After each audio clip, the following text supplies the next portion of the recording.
shame. And I start the hustling, getting nasty bread. I always went up, making sure that my niggas fed. But then I looked for loyalty, niggas, they wasn't fair. The same that I shed blood for, and it wasn't fair. But fuck it though, turn me back on a real nigga.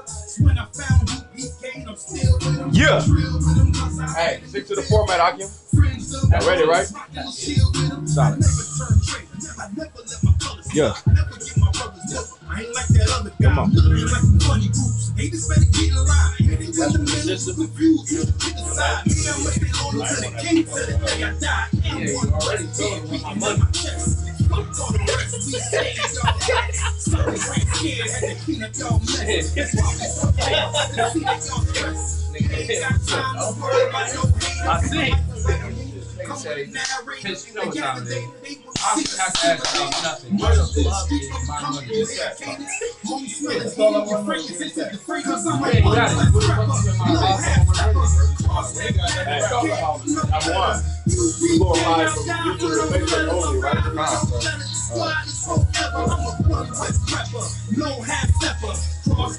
We going from the regular school page? Are we? Yeah. Hey, we're not going from our page, or yeah, do we we usually go from the this same page? Everybody probably. Do we usually go off that page? Yeah. Come on, now let's get that right. Live from the regular, like our Google classes and shit.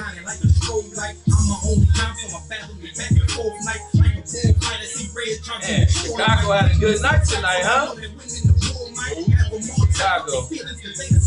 Brothers and sisters. It's a war going on outside. Shout out to Knock! Well, we played this song the other week, right? You gonna run it back? From the dusk to the dawn outside. Give me a Kai song real quick. I got my car, dude. Cause we played that song on the show. Yeah. He gonna put you on this workout shit. Work out. So we gotta get on it and get hype, fired up. Come on, let's go. Yeah, it's my shit. Hey, slide right now. This that like I gotta work out or this is car shit. That's in my workout playlist. Yeah, con. I don't con. Okay, yeah, everything's swap. Solid. Who am I to be compared with? I'm following the rap game on some real shit. Yeah. And I ain't fucking with these rappers on some real shit. Tryna stack old chips on some stale shit. Uprise against the priest, let it fail quick. People running in the dark like the Blair Witch. I'm true to this shit and I can't switch. Even shaking like you trying to get that plastic. I'm going hard in the paint, bitch. Say he a god, but he ain't shit. He just impersonating, full of that dope, you're hurting nature. Puffing the smoke, he ain't a gangster. Now it's time to expose you. Time to show you how a real soldier roll through. Death coming when it comes, let it hold you. Raised by mighty men, this how it mold you. Heart thumping like Pro Tools. I ain't nothing but the truth, boy, I told you. Let's get it. Style cold, it'll kill you. Cold blue, fresh like Chucky, and the truth was the dope moves, nigga. Running, get the team, take his land like the old bitch was soul food. I'm just trying to run my brothers up. Don't fuck, cause it's in the tough. Claiming tough, but that ain't enough. Listen, niggas like clear, that's your school like a light bill. This nigga's dead, I be light bill. I'm going up like a light bill. Cause I'm just trying to get a buzz like my last name was Lightyear. Send a message to the masses, I'm fortified. I'm about to trade in my 9 for a 45. I'm killing this shit, gotta mortify. You can carry up, got the other side of more alive. Them niggas nice, but I'm way more superior. He ain't one whip, he don't fit the criteria. Don't take my kindness for weakness. I'm a beast on the interior. These niggas can't be serious. Brave heart go against the R. Don't go against the squad, you'll get picked apart. Oh, she say you know God, bitch, don't even start. Play with your honor, he ain't the nigga dope like a swinging star. It's wartime, ain't no need to play. This slow ass nigga, you was never with us anyway. They say I'm going down for the things I say, so I went and got the Glock like you gon' roll with me today.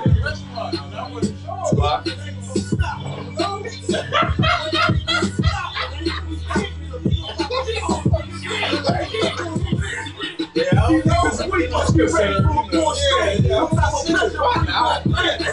Fucking exhaustion, bring more flame. Straight stone out the gate. I don't move, that's just ordained. No done bullshit, time to take them down. If he ain't taking ground, then don't come around. Soldiers in the back watching, that's how London sound. Tuck me in the booth, I'm just trying to run the underground. In front of they ain't stealing, they ain't saying nothing. They say 144, how you keep it coming? I told them, fear the Lord, keep my feet from running. I keep shit like FIFA, young and aim high like I'm eagle hunting. 144, keep blazing them, my niggas. The devil make crowds, What's the name of the account? Hollywood. Oh, okay. Yeah. Hey, man, we up in the building, man. After the high holy day rapping, man. Clap it up, man. Clap it up for the high holy day, man. Yeah. Blowing the trumpets, man. I'm one of your hosts, Captain Goodall. I'm Captain Goodall. Check it out, man. We got Kevin Cuomo all in the building. What's happening? You know what I'm saying? We got Officer Tabawan in the building. Hey, Shalom Lord Christ. You know what I'm saying? Our regulars, Officer Karatazar in the building. What's the deal? Hey, but check it out, though. We got a special guest today, man. Right. You know what I'm saying? We got Captain Tazaryach in the motherfucking building. Get that brother in here. You know what I'm saying? Get that brother in here. Yeah, man. I appreciate Goodall letting me be on this show, man. Allowing me to be on here. I appreciate it. Oh, yeah. Sorry. You're a great brother, man. Listen. Appreciate it. You coming to our show. That's an honor for us, man. Damn right. I mean, he on the legendary Cross the Line radio, man. You know what I'm saying? Big up to Captain Katzazar. Yeah, shout out Katzazar. Shout out Katzazar, man. You know what I mean? Shout out Black Watch too, Commander Junior Hunter. Right. You know what I mean? That's where I learned actually how to do a radio show. I used to do, y'all know back in the day it wasn't always called Black Watch. It used to be called The Grill. And back in like 2011 or 12, Commander Jenny Hunter let me do the show with him. And so that's kind of what taught me how to actually do a radio show, do stories, be interactive, take questions and stuff like that. And so Cross the Line, I wasn't even supposed to be on Cross the Line originally. I wasn't supposed to be on there at all. Cottas, I was going to do that. Hey, hotels in the deal with no that. No sweat. Keep, if you could, Cap. No sweat. So I how I even did Cross the Line radio was. You got it? I got it? Okay. How I did Cross the Line radio was Cottas, I was doing that show itself. And when they was first doing the show, they was doing like scriptures and stuff like that. So because I had the experience from the grill with Commander Jenny Hunter, I went on I told Cottas I'll do like 3 episodes with you, and just to give you like a format on how to do the show. And then after those 3 episodes, Cottas said just stay on the show, and that's how I ended up staying on the show. But that was that was originally just supposed to be him. Hell yeah. I mean, but the Lord was with it because y'all see what we do with the show what I mean, every week. So, and it's the same thing with y'all. Y'all do the same thing. Yeah, you know what I mean, sure. rock this shit out. And like, of course we fuck on every show that the UPK put out. You know what I'm saying? Like you got Boot Up or Shut Up, right? Boot Up or Shut Up. Give me all the radio shows. You got Boot Up or Shut Up. You got Hidden Truth. Yeah, Right. Hidden Truth. Yeah, out there in Hebrew Syracuse. Speed. That General Hazayan. You know what I mean? Of course, you got Black Watch with Commander Junior Hunter, Cross the Line. You know what I'm saying? What other shows we got out there? I don't want to miss any. Sharpen the Sword. Sharpen the Sword. Oh, hold on. We got Inconvenient Truth. With my boy. What's the show in the UK? The show that's in the UK? On the ends. On the ends. On the ends. You know what I'm saying? We got Black Authentic Truth. The Hidden Truth. Yeah, we said Syracuse? that Okay. twice. That's good, though. Shout out Captain Tazaryach. You know what I mean? Yeah, he said it twice. Nah, it's good because, we love all the shows. You know what I'm saying? But since we got you here, Cap, man, we want to propose a few questions to you if you don't mind. Yeah, that's fine. You know what I'm saying? First of all, you know what I mean? I know brothers already know how you came in the truth, and that's that's an amazing thing. But you know what I'm saying? The battles. God. The legendary battles, man. Cross the motherfucking line. The legendary battles, man. You know what I'm saying? Right. Like one of my favorite battles, and it wasn't just you, but it was a camp in Harlem. One of my personal favorites is when it was you, Captain Top War, Captain Mongo. Y'all had a team out there, boy. Like Captain Top War. Yeah. Oz used to come up. Ashapar out of DC. Captain Mawakwa used to come up. Like we used to be deep up in Harlem, man. Yeah. Harlem was the shit. I mean, it still is, but like back then, the Blackity Blacks was real strong. Like we destroyed them. Like they don't come outside. Not to cut the story short, but Harlem was amazing, Man. But Man, I was a young pup watching them Times Square videos. Hey, Cap, them Times Square videos y'all used to do? Oh my goodness! You know, a lot of them was at like midnight. Yeah, You see how crowded it is? Like they say, the Right, city right. that never sleeps. right. Like you watch them tapes of Commander Johnny Hunter, he's battling them and that whole crowd of people at midnight. 11 at night, midnight, 1 in the morning. And we shut down, not because the crowd is like wavering down, but we'd be out there at 3, 4 in the morning. The crowd would still be out there. God. And that would be the most amazing thing because you surrounded. Right. It's almost like The like, back you and know, the front. That's what I was going to say. Like most camps, you either facing the street or the street is facing you, so you can kind of have the protection in the back. Right. In Times Square, where we was positioned at, it was nothing really protecting us from the back or the front. God. And we would be surrounded. I mean, they would surround us. It'd be like a sea of niggas. God. And they all and it wouldn't even be the white people that be against it. It'd be black people that be against it. Right. The whole damn time. You know what's so cold about that camp spot y'all was at? I went to Harlem. I went to Manhattan at Times Square in 2014, right? And like it was no event. I went out there with my family. We went out there and I went to the actual camp spot. And my theory, and you tell me if I'm right or wrong. The actual camp spot y'all was at, they started building shit just because. Yeah, no, they did. Like Right. they created like a whole like park type of thing where you could put like park benches and stuff like that, just so we could. That's the second time Right. they did that because they did that in Philly too. When we won I remember that case against Liberty Place, where we would set up at, they put like a bike rack or Bicycle something. racks, They put like a bike rack or something like that, so we couldn't set up. And so that's really the only outlet that they have to kind of stop us from pushing it, is to do it that way. But yeah, that's what they did, because we would tear that corner up. And I used to trick the police. Police dumb. Like, you be thinking police smart. Police dumb as hell, because I used to tell, the officer Paul Spanner was the officer that I used to have to talk to make sure that they wasn't like having no events or nothing like that. So he would tell me we couldn't have the signs. So if y'all ever watched the beginning camps that we had, we used to have the signs, we used to have poles, and we used to have signs attached to it. Then you started seeing the whole podium, the old school, the original stuff that we had. And how I tricked them was, the one officer that was in charge of the permit, he told me I couldn't have it. Right. But the cops on site didn't know that he didn't say that. So I would tell the cops on site that Paul said I could, and I would tell Paul that the cops said they didn't have a problem with it, and they both said, well, as long as they don't say nothing. They never actually talked to each other. So we was able to get the whole podium. We was having sound. We wasn't supposed to have no sound, no podium, no signs. You was trying to get the Lord's word. Yeah, that's it. Yeah, That's it. Hey, Swagger, that's that real. That's that real. What is it? By any means. Wise as a serpent, but Wise harmless as a dove. And they literally never talked to each other. I remember one time that Paul Spanner, he called me. He was like, I noticed y'all have like all that podium and stuff out there. You're not supposed to have that. I said, well, you know, the officer said we can have that. Right.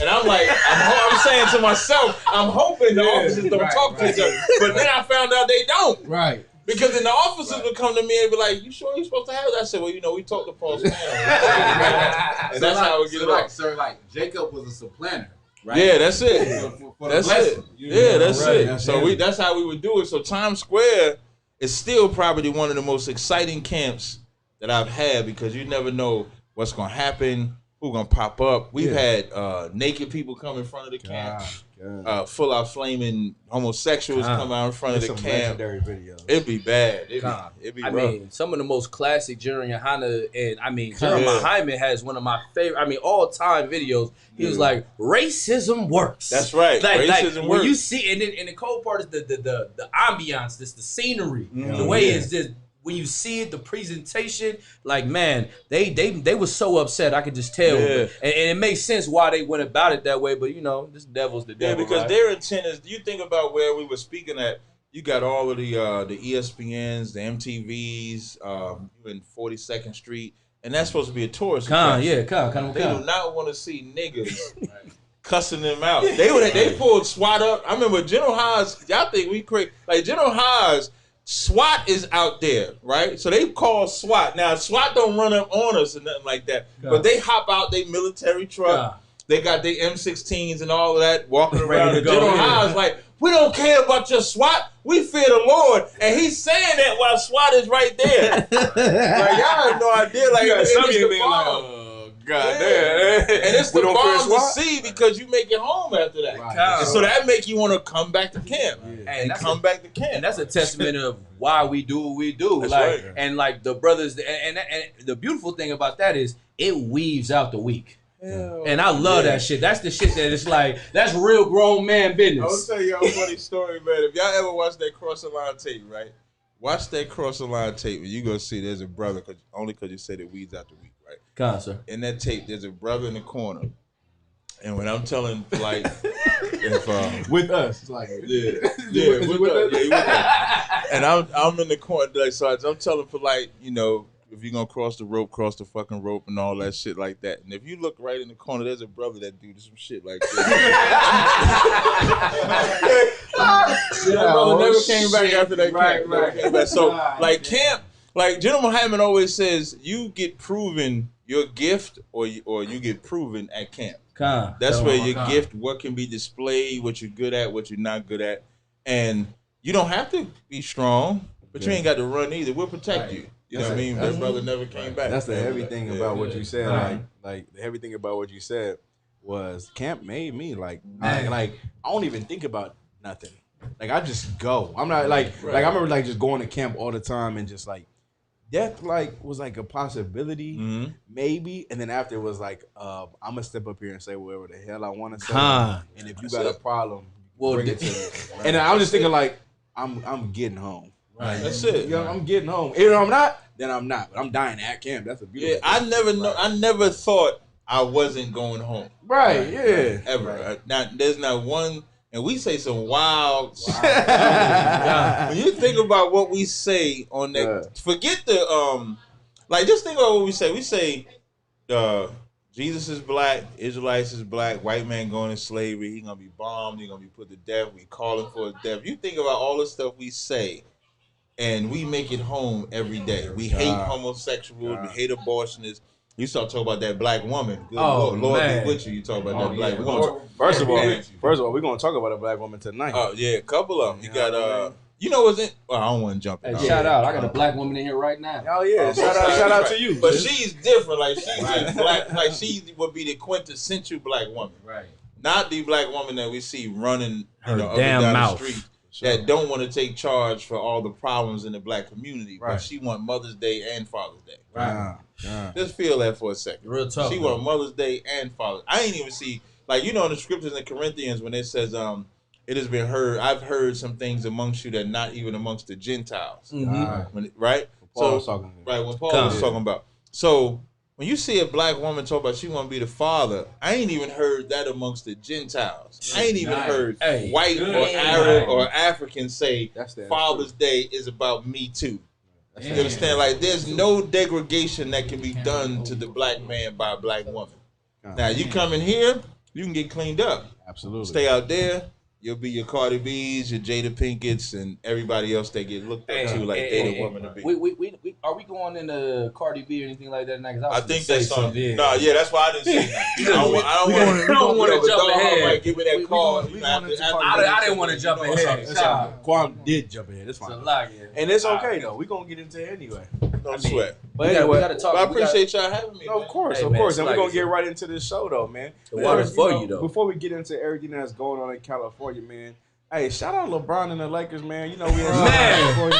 Hey, I just need to say that. Oh hey, can I have a Carter moment? Can I be Carter? Be Carter. That's what I mean a lot to you. All I'm Right saying, on time. The water. Big shout out LeBron.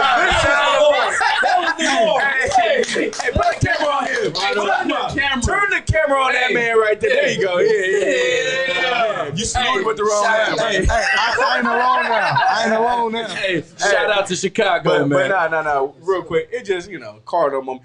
Lakers in 5. Hey, chicken nuggets. Yeah. I'm a golden nugget. What you like? Nuggets and What you like? Lakers in 5. What you like, Cap? Hey, that's my joint. You like hot mustard or barbecue sauce with your nuggets? You like ranch? You like a ranch type of Yeah, so we gonna dunk the nuggets in some ranch. I like honey mustard too. Yeah, we gonna get them out of there. Hey, we got a call? Hey, come on, bring the bring call that up. call in. What's up? Hey, Shalom, caller. What's your name and where you calling from? Yo, this is Reggaeton. Hey, Hey, who's this, brother? Who's this? Tazaryach. This is The other half across the line. What's up, Tazaryach? What's going on? Hey, hold on, real quick before we get into Tazaryach. Shout out my brother, man. Listen, like, if I can, quick story on my brother Tazaryach. I almost said Tazaryach. Like, this me and this brother came in together. Right. And we got a bond in this motherfucker. You know what I mean? Shout out Tazaryach. Tazaryach, go ahead. It's like I won't be too much on it. Go ahead. We have a bond. We got pictures. We have a bond. We have a bond. We are together. We're bonded. We bonded for life, right? You know what I'm saying? I just wanted to give y'all a shout out. You know what I'm saying? I'm feeling the show. I'd like to thank y'all for accepting my co-host, Captain Tazaryach, Across the Line I was Radio telling him how this house. is your show. I was telling her Across the Line Radio is your show. It's your show. You heard me call you co-host. Yeah.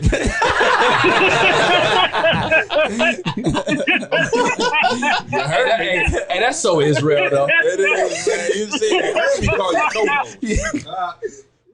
We know who raised him. Man, you know what I'm saying? Just I want to shout out Captain Akai for holding it down in your stead. You know what I'm saying? And you know, I just wanted to big y'all up and say nobody gives a damn about LeBron. He's working with Biden. Hey, you should have seen Bakar's face right now. Hey, Connie, all that brother stuff was about to go out the window. I ain't never seen Bonding shit. That bonding shit is over with now. Hey, we just immediately got disconnected. I was like, oh, this brother. Hey, get the brother the fuck out the phone, man. That was that in the call? He said the brotherhood ends with LeBron. Hey, on some Stephen A. Blasphemy. Now, Tazaryach, do you want to say something else? Actually, like it. Yeah, I ain't gonna hold y'all, man. I just, you know what I'm saying, wanted to big y'all up. You know what I mean? Sure. Say what's up to my other captain up there, Captain Tazaryach. You know what I'm saying? Just keep holding it down. Across the Line Radio every Thursday and following up with that One West Radio. Big up to y'all. I'm out of here. Man, Most High in Christ, Shalom Shabbat. Man, so excellent, man. One of the things y'all don't realize, man, is the brotherhood in here is so amazing, man. Mm-hmm. Like, you know what I'm saying? And the cool part is what we teach is the law. And what we teach is what you should be doing. Like we shouted out all the radio shows, man. You know why? Because we really support Black and Hispanic business, man. Mm-hmm. And that's what this is, man. You know what I mean? And go, please, Zach, what's up, man? If I could. From a Gadite. Since Captain Tazaryach called in, like the level of brotherhood in ISUPK is so superb. He walked me through how to set up everything. Yeah, you know what I'm saying? I called Captain Tazaryach. He stayed on the phone with me for hours. And that's ultimate brotherhood right there. That's right. No, real talk. You know what I mean? And that's important. And that's how we gonna get the hell up out of here, man. And you know, we got excellent pillars in the truth, man. Like we got captains of 13 stacks in here, man. That's not often. You don't get that type of shit, man. And you know what I mean? So y'all brothers gotta appreciate that, man. I know I'm appreciative because without them, man, I'm nothing, man. Just as the generals and all the brothers above me, man. So you know what I mean? Respect it, you know what I mean? And understand what it is, man. This ain't game. We ain't playing with this shit either. I hope you understand that for real, man. Yeah. Like we real serious about this business, man. Definitely. You fucking come from my brother, man. Your life is on the line. You understand me? That's right. And just a segue from what you said, because the things that we do affect the world. Like the strength that we have in the UPK, because we waking up mighty men from the Lord and the prayers that we put out into the Lord, face the east and all that, man. That's why the whole West Coast is on fire, man. That's right. Like real life. Like we not affected by it. The Lord preserving us. Yeah. But if you go towards LA, it's horrible. Man, we can't go to camp. Right. You can't go to camp in Southern California, Northern California. If we was going to camp in Seattle, you can't go to camp. Oregon, you can't go to camp. Like it's all along the coast of from the southernmost part of California to the northernmost part of North America on the west side in Seattle, Washington. It's horrible. And if I may, real quick, the funny part about it is, you know how funny this shit is. Like, you know, you use Siri, right? And you be like, "Hey, Siri, what's the weather gonna be today?" She'll be like, it's going to be 98 degrees, but the weather quality is not what you want it to be. Right. You'd be like, damn. like you got to stay in the house. Yeah, the weather quality is unhealthy. If I were you, if you decide to step outside, you should wear a mask or try to stay in home as much as possible. Nah, facts. That's it. That's exactly. That's how terrible it is. Oh yeah, that's the iPhone. Yeah. Hey, you know, Cap Team Android. You know, Cap said he can't wait to get home. Listen, what phone you got waiting for you? The Z Fold. Z Fold, huh? I never heard of it. Galaxy. Yeah, I heard of it. I heard it. I know you heard it. I mean, it's cool. Right. It's really your like Android, like so like a sidebar. Android niggas who got Android phones, right? They always say, y'all iPhone niggas ain't shit. We like, what's your problem? Yeah, like I don't got no problem with y'all. I just be looking at y'all like, oh, that's what they do on Android. That's what I do. Nah, it's good though. But if I could, we go get into this first story. Yeah, let's get the story. So we can push, man. Yeah, last week, man, something happened in California, in Compton, right? Man, where this brother came up to a cop. Allegedly, that was a brother. Allegedly, was it devil? Allegedly, they from what the police officers, from what they said as far as being eyewitnesses, they said it was a dark skinned, brown skinned person. Okay, but they haven't fully come to the understanding of what it is. So you got the article out? If you can read that for me. Let's pull that article up. I thought he was a devil. The video looked like he was a devil. And the video did look like a devil, but he had gloves. Yeah, go ahead. But you know, you always want to blame someone on a black man. This is CNN. Mm-hmm. So like, let me get the headline. It says two Los Angeles County deputies are out of surgery after an ambush shooting in Compton. Right. It's this little ad keep popping up, right above what I'm trying to read. You good? Go ahead. Like, damn, get out the way. Two Los Angeles County Sheriff's Department deputies were shot and critically injured Saturday night, are out of surgery, according to LASD spokesperson. It looks like they were going to be able to recover, Sheriff Alex Villanueva said Sunday afternoon. We'll see what the long-term impact is. We don't know yet, but they survived the worst. Villanueva said during the community dialogue event. Cap Kent Wegner said the shooting happened at 7 p.m. Wegner said the suspect approached from behind the deputy's vehicle and walked alongside the passenger side. He acted as if he was going to walk past the car, raised a pistol, and shot multiple times, hitting both deputies, Wegner said. Hey, Slack, I believe he had dome shots, too. If I may real quick, and you know, we don't condone death on anybody. We don't condone death and murder of anybody. But for this to happen shows that these people are not fit to do the job of what they're doing, man. They're not fit. They're not fit at all to do what they do. Like, he's walking by. That's why we brothers in the truth, man, we take camp and guard very seriously. Like, you would think, though, right, with what's happened in the Charleston shooting, right, what's happened all over the world, these type of actions wouldn't happen because you would understand, you know your job is supposed to be a serious job. You know that you're supposed to actually, take these things into account. And the fact that they're lackadaisical, they're lazy, it shows you that they're not fit to do the work of what they're doing, man. And that's why things like this happen, and then they want you to cry about it. They want you to feel pain about it. You know, I did like, I know when the cops was in the hospital, they was like rioting for them to be dead, like in front of the hospital, like no, like, you know, back in the day, like and like it's good and bad. Like you said, we don't condone the violence because that's not the way we're gonna get out of it. But what you're starting to see, it's a precept in Revelations, I think the 16th chapter. I'll see if I can find it and I'll pull it for you in a second. In Revelation 16th chapter, it's almost like it would be better if the Israelites, or when I say Israelites, I'm talking about the so-called blacks, Hispanics, and Native Indians, if they would have just listened to us on the street corner, then we would not have to know about these brothers having a cop with his knee on his neck, getting shot, getting killed. COVID-19 wouldn't be killing us. Cancer, AIDS, none of these things would be killing us because you could just listen to us.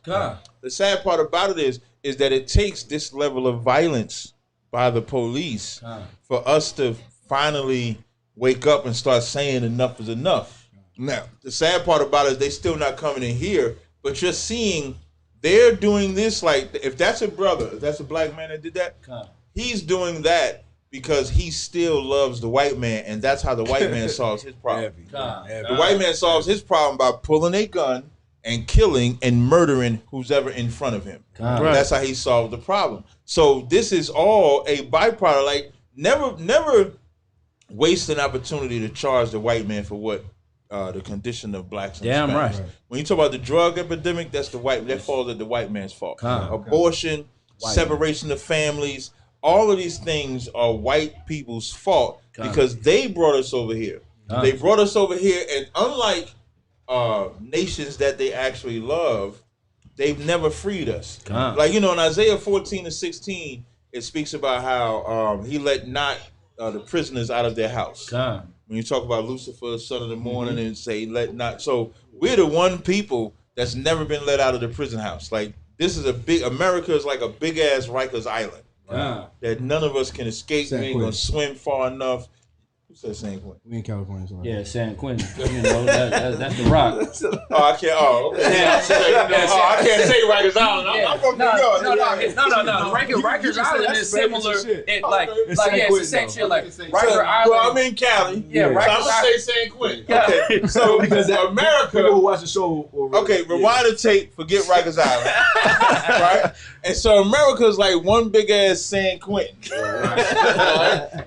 So that it can't be like you're not going to escape this. So what do you do when you backed into a corner? You fight the best way that you know how. So now all they know is I'm tired of getting shot by the police.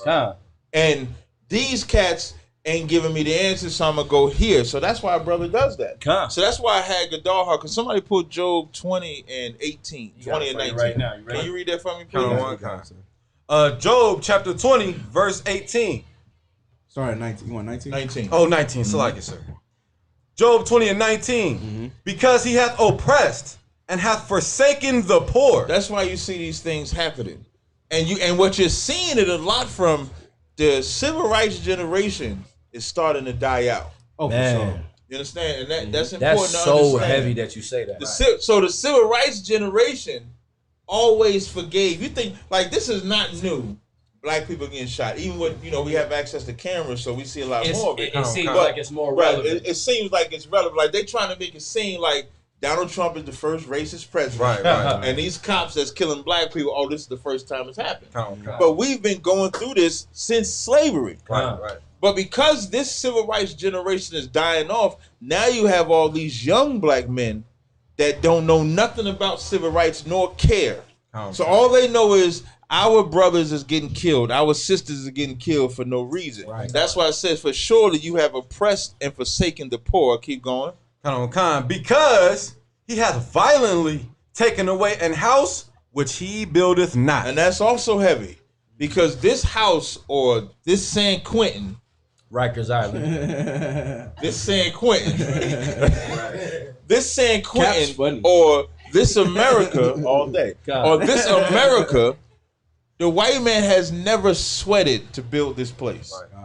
The only sweat he ever did was maybe hunting, shooting niggas, or shooting wetbacks, or shooting the savages. I'm saying these bywords on purpose. That's the only sweating that he ever did. But he never even designed the White House. Even that was a black man. And he designed it in a way so that the British, when they invaded, they wouldn't know how to find the White House. That's why he designed it that way.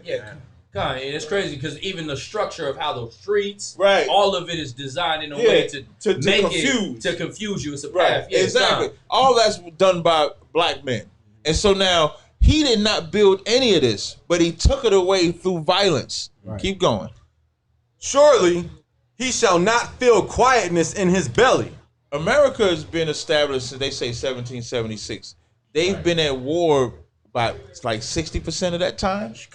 They've been at war with someone. That's what it means when it says he shall never feel quietness in his belly. Now that usually would come from foreign nations. Now it's coming from the nation within, because these young black men and women And I love them. I like these young black men and women, even in their ignorance, I love them to death. That rioting you see them doing where they tearing the stores up and everything like that, I love it because the scriptures say surely oppression make a wise man mad. Damn right. So now I know they're ripe for the teaching. Like the civil rights cats, you're not going to get through to them. Don't think you ever going to convince some nigga that grew up loving Martin Luther King that you're going to convince him that being together with blacks is the way. Because he's going to always think, let me be with the other nations. But this young generation, these young generations don't even know who Martin Luther King is. And they don't give a damn. And they don't care. They don't know who Martin is. They don't know Malcolm. They don't know Marcus Garvey. And they don't need to know him. Because we looked at them as great black men, but as we all know in the truth, they was a detriment to black men, black people rather succeeding. So keep reading. Surely he shall not feel quietness in his belly. He shall not save of that which he desired. If you think about this COVID-19 and these riots, that's not affecting the ghettos so much. Because when they was rioting now, they was rioting the expense. Like I rode through Manhattan. Now I'm from New Jersey, so I got to talk New York. So I rode through Manhattan. It's the Manhattan rich stores that's getting affected by this. It's the upper class businesses that now can't open up because of COVID-19 and stuff like that. So now you're starting to see them be more affected. That's why it says, read the last part of that verse again. He shall not save of that which he desired. That's why he can't save what he desired. What does he do? What do you think the white man the white man desires to have his foot on the neck of black people forever? That's for him, that's peace. And he has to have a consistent foot on our neck, because if he never, I always like, if you ever want to know how powerful black people are, we so-called got free in the late 1800s. Inside of 40 years, we started dominating the white man. In every social, economic, political, whatever you want to call it.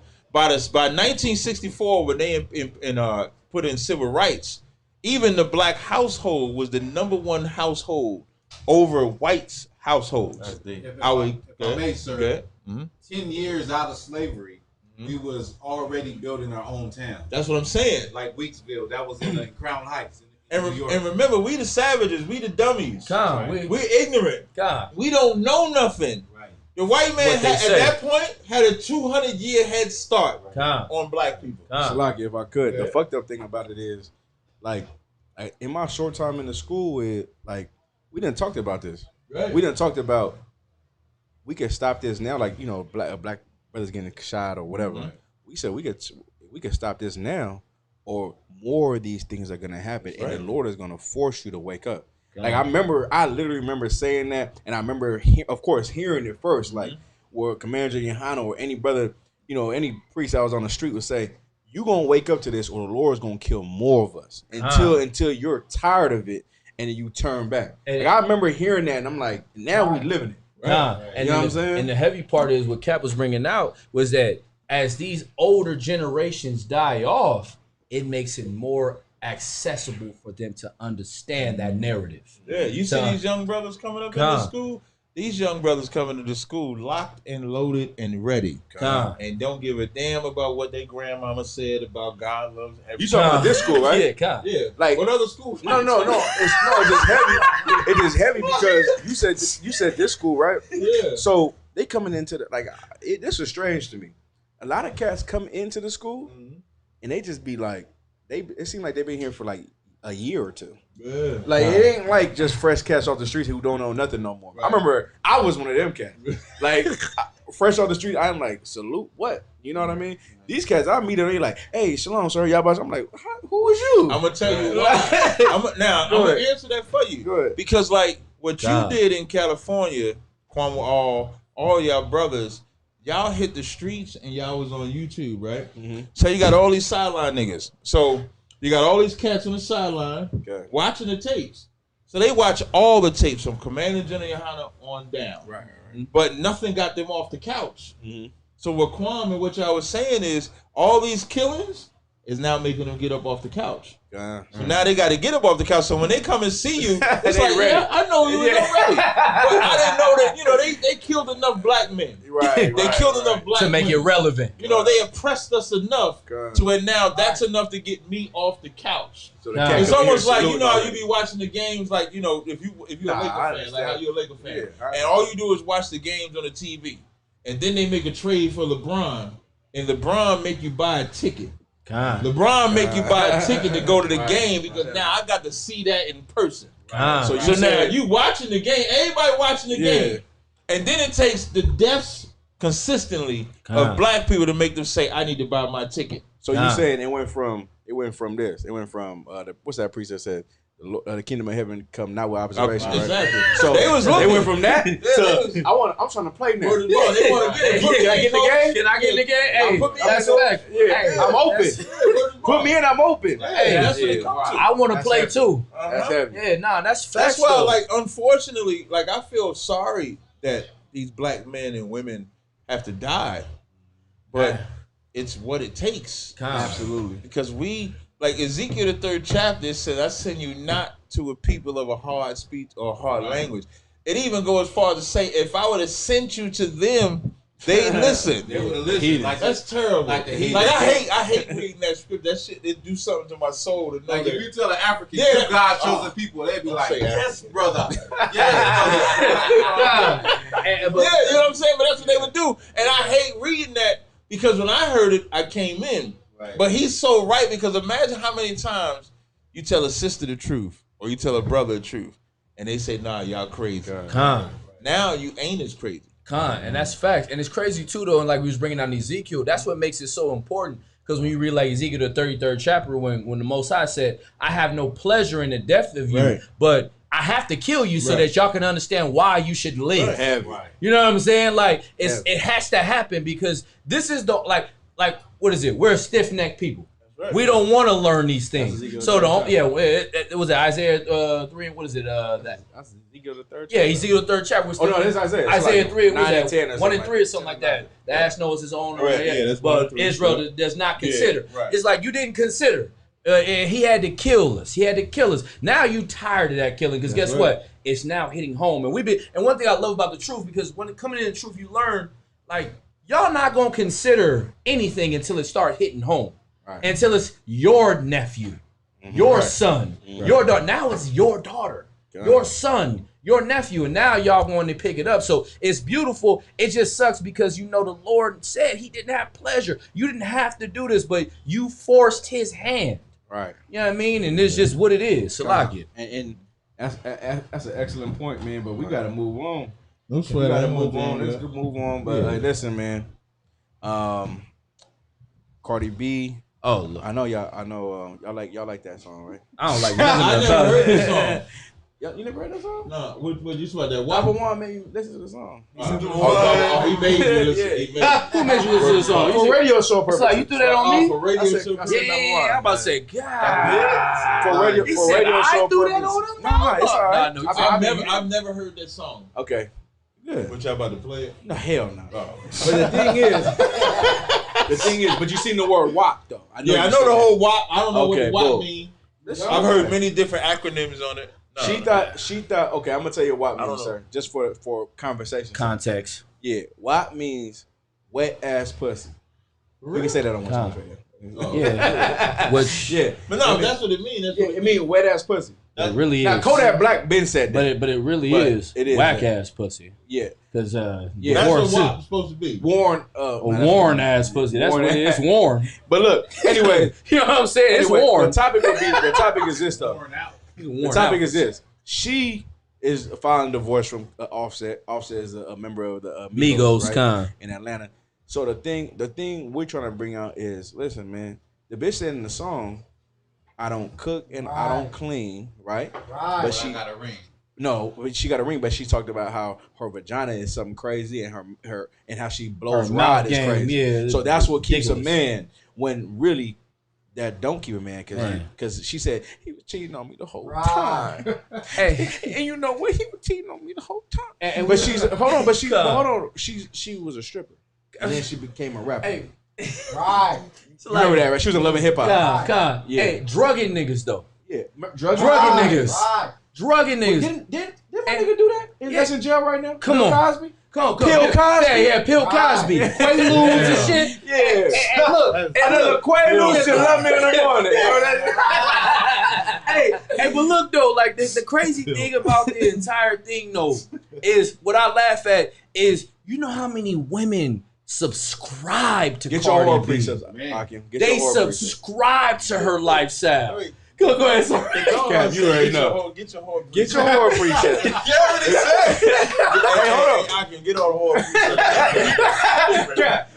But get your horror monger Yeah, precepts. God. But it's, Both of them. You know but what it's like they subscribe to it, and it's like y'all. They think so highly of Cardi B. They think so highly of these Beyonces, and you know what they come to find out every time I come to find out, sis. He's still gonna have another. Wait, one. hold on. You said Beyonce, right? Oh, she's another one. Hold on, real quick. Please. I want to say because I don't know if you was gonna say this. So like, please.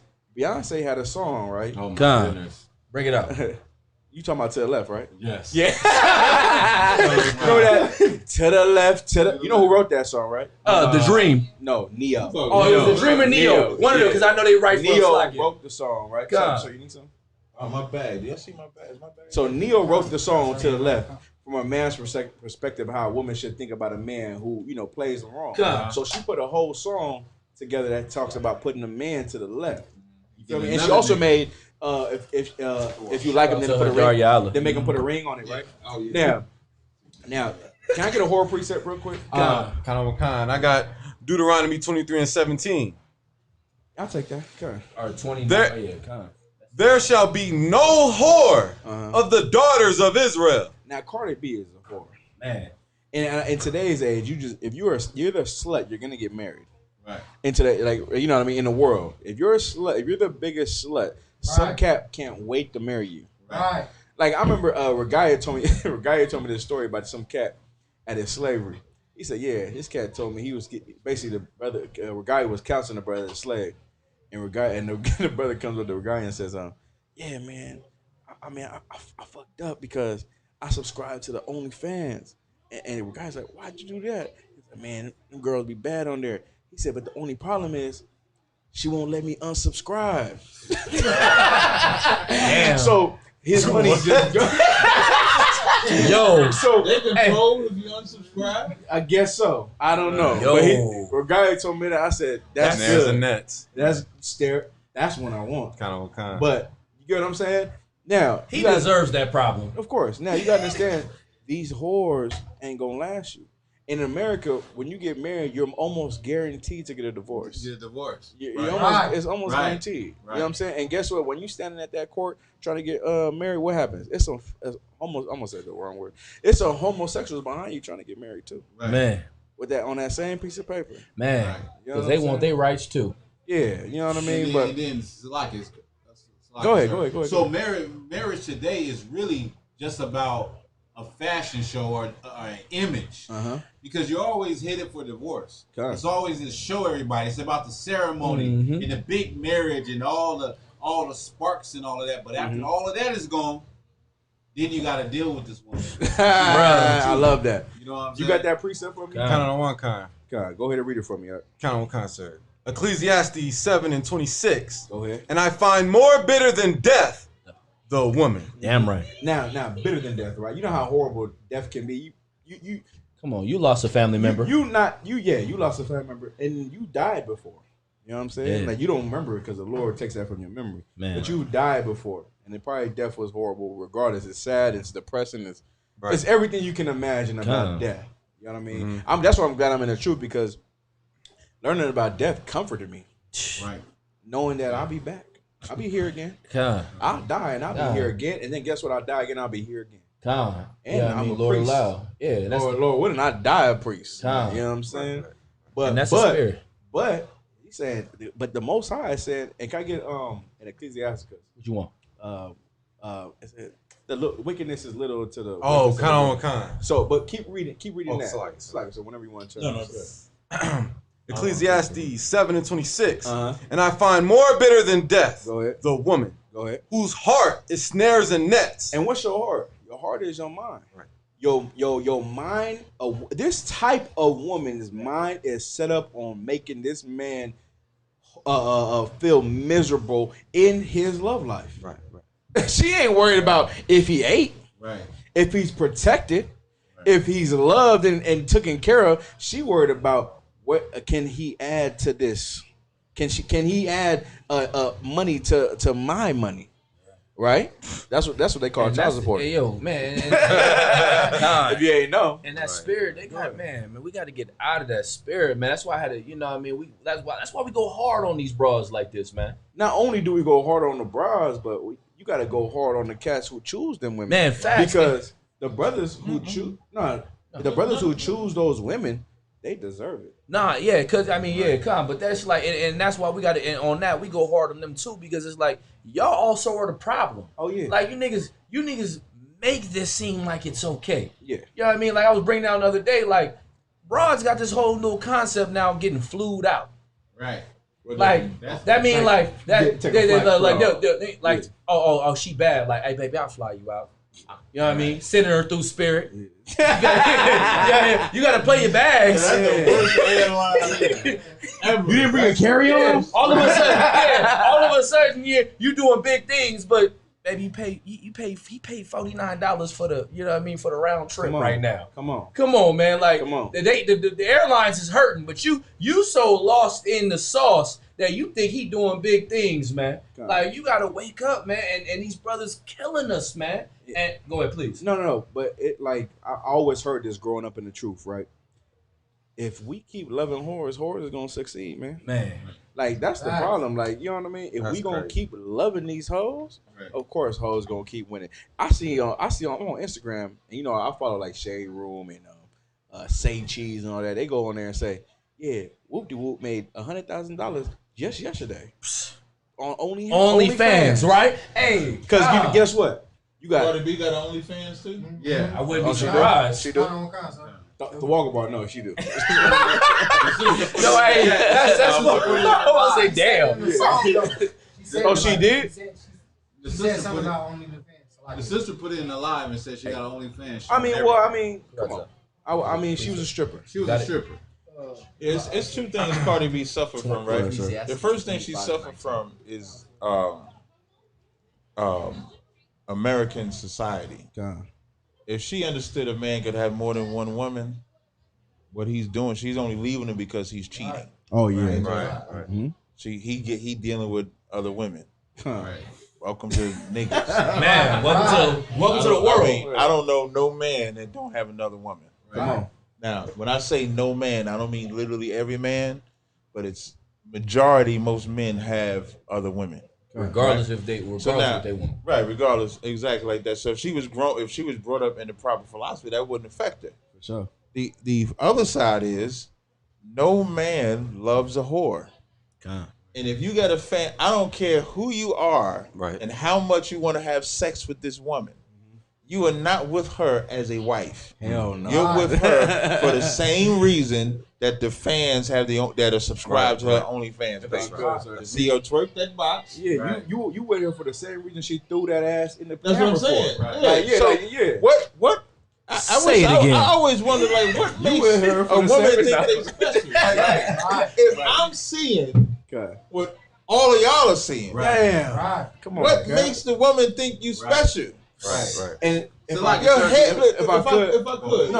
your head game in your box. If you think about it, sex, don't last that long. I don't know. Because let's say an hour of sex, right? It's 23 hours left in the day. If you don't cook, you don't clean. I'm assuming you don't take care of the house. You don't do none of them things. You have nothing to keep a man at all. If you can't do none of those things. Hey, Cap, real quick, Salaki, because you want the precept? No. Just to help women out who have that problem. What does keep a man? What can a woman do? There's a book I'm gonna write. There's a book I'm gonna write. Hey, memoirs of Captain Tazaryach. There's a book I'm gonna write. My nigga did do two motherfucking what's that joke? Lectures. There's a book I'm gonna write. It's about 100 pages. It's called How to Keep Your Man. Every page is the same. It's called Shh. Hey, sorry right there. Hey, you do that right there. Every time you go to talk, just Hey, Slacker. Hey, Slacker. I gotta pull a precept. Hold on. I gotta pull a precept. A silent loving woman? Yeah, come on. Yeah, a silent and loving woman. I pulled it out the other day. You gotta listen. If you can be quiet, just quiet. You'll keep your man. Man, if you can be quiet, you'll make it hard for your man to even consider another woman. Man. If you're quiet. But be loud and run your mouth. I'm in tears, bro. With all these other women that's out here, be loud and run your mouth. And what America taught us and what these black women teach is that being loud on your man or checking your man is how you keep him in line. And as you busy checking him, there's that sister that come along and say, "Hey, shalom, brother. I enjoy the way you teach that class. What you need me to eat? What you need me to make for you? You want some water? I saw you was sweating. You want me to wipe your brow? And then you go home. Where the fuck was you at? You had to be with the brothers all goddamn day. You always going to camp. Chill, Cat. I'm just telling you. What you doing now? You hear all that? Now, way to balance out. So you got this one woman that's abhorring you. Causing just so much stress. And you got this other woman that's just so sweet and tender. Hit your piece. What you gonna do? Man, you gonna choose the right way. Now, these black women today are raised up to abhor black men. Right. And as long as they abhor black, and they abhor them at the same time, letting them have sex with them. Right. Just think about how they treat their baby fathers or the men that's sleeping with them like they're less than nothing. So I can pound on you all day, but you ain't got to listen to me. That's crazy. You can give the greatest asset a woman could ever give is her body, and vice versa for the man. So you're gonna give that to a man, but you're not gonna give him the authority to rule over you, to protect you. If I could, sir, what you're saying was so heavy. That's why in the Bible, close that door, I can please.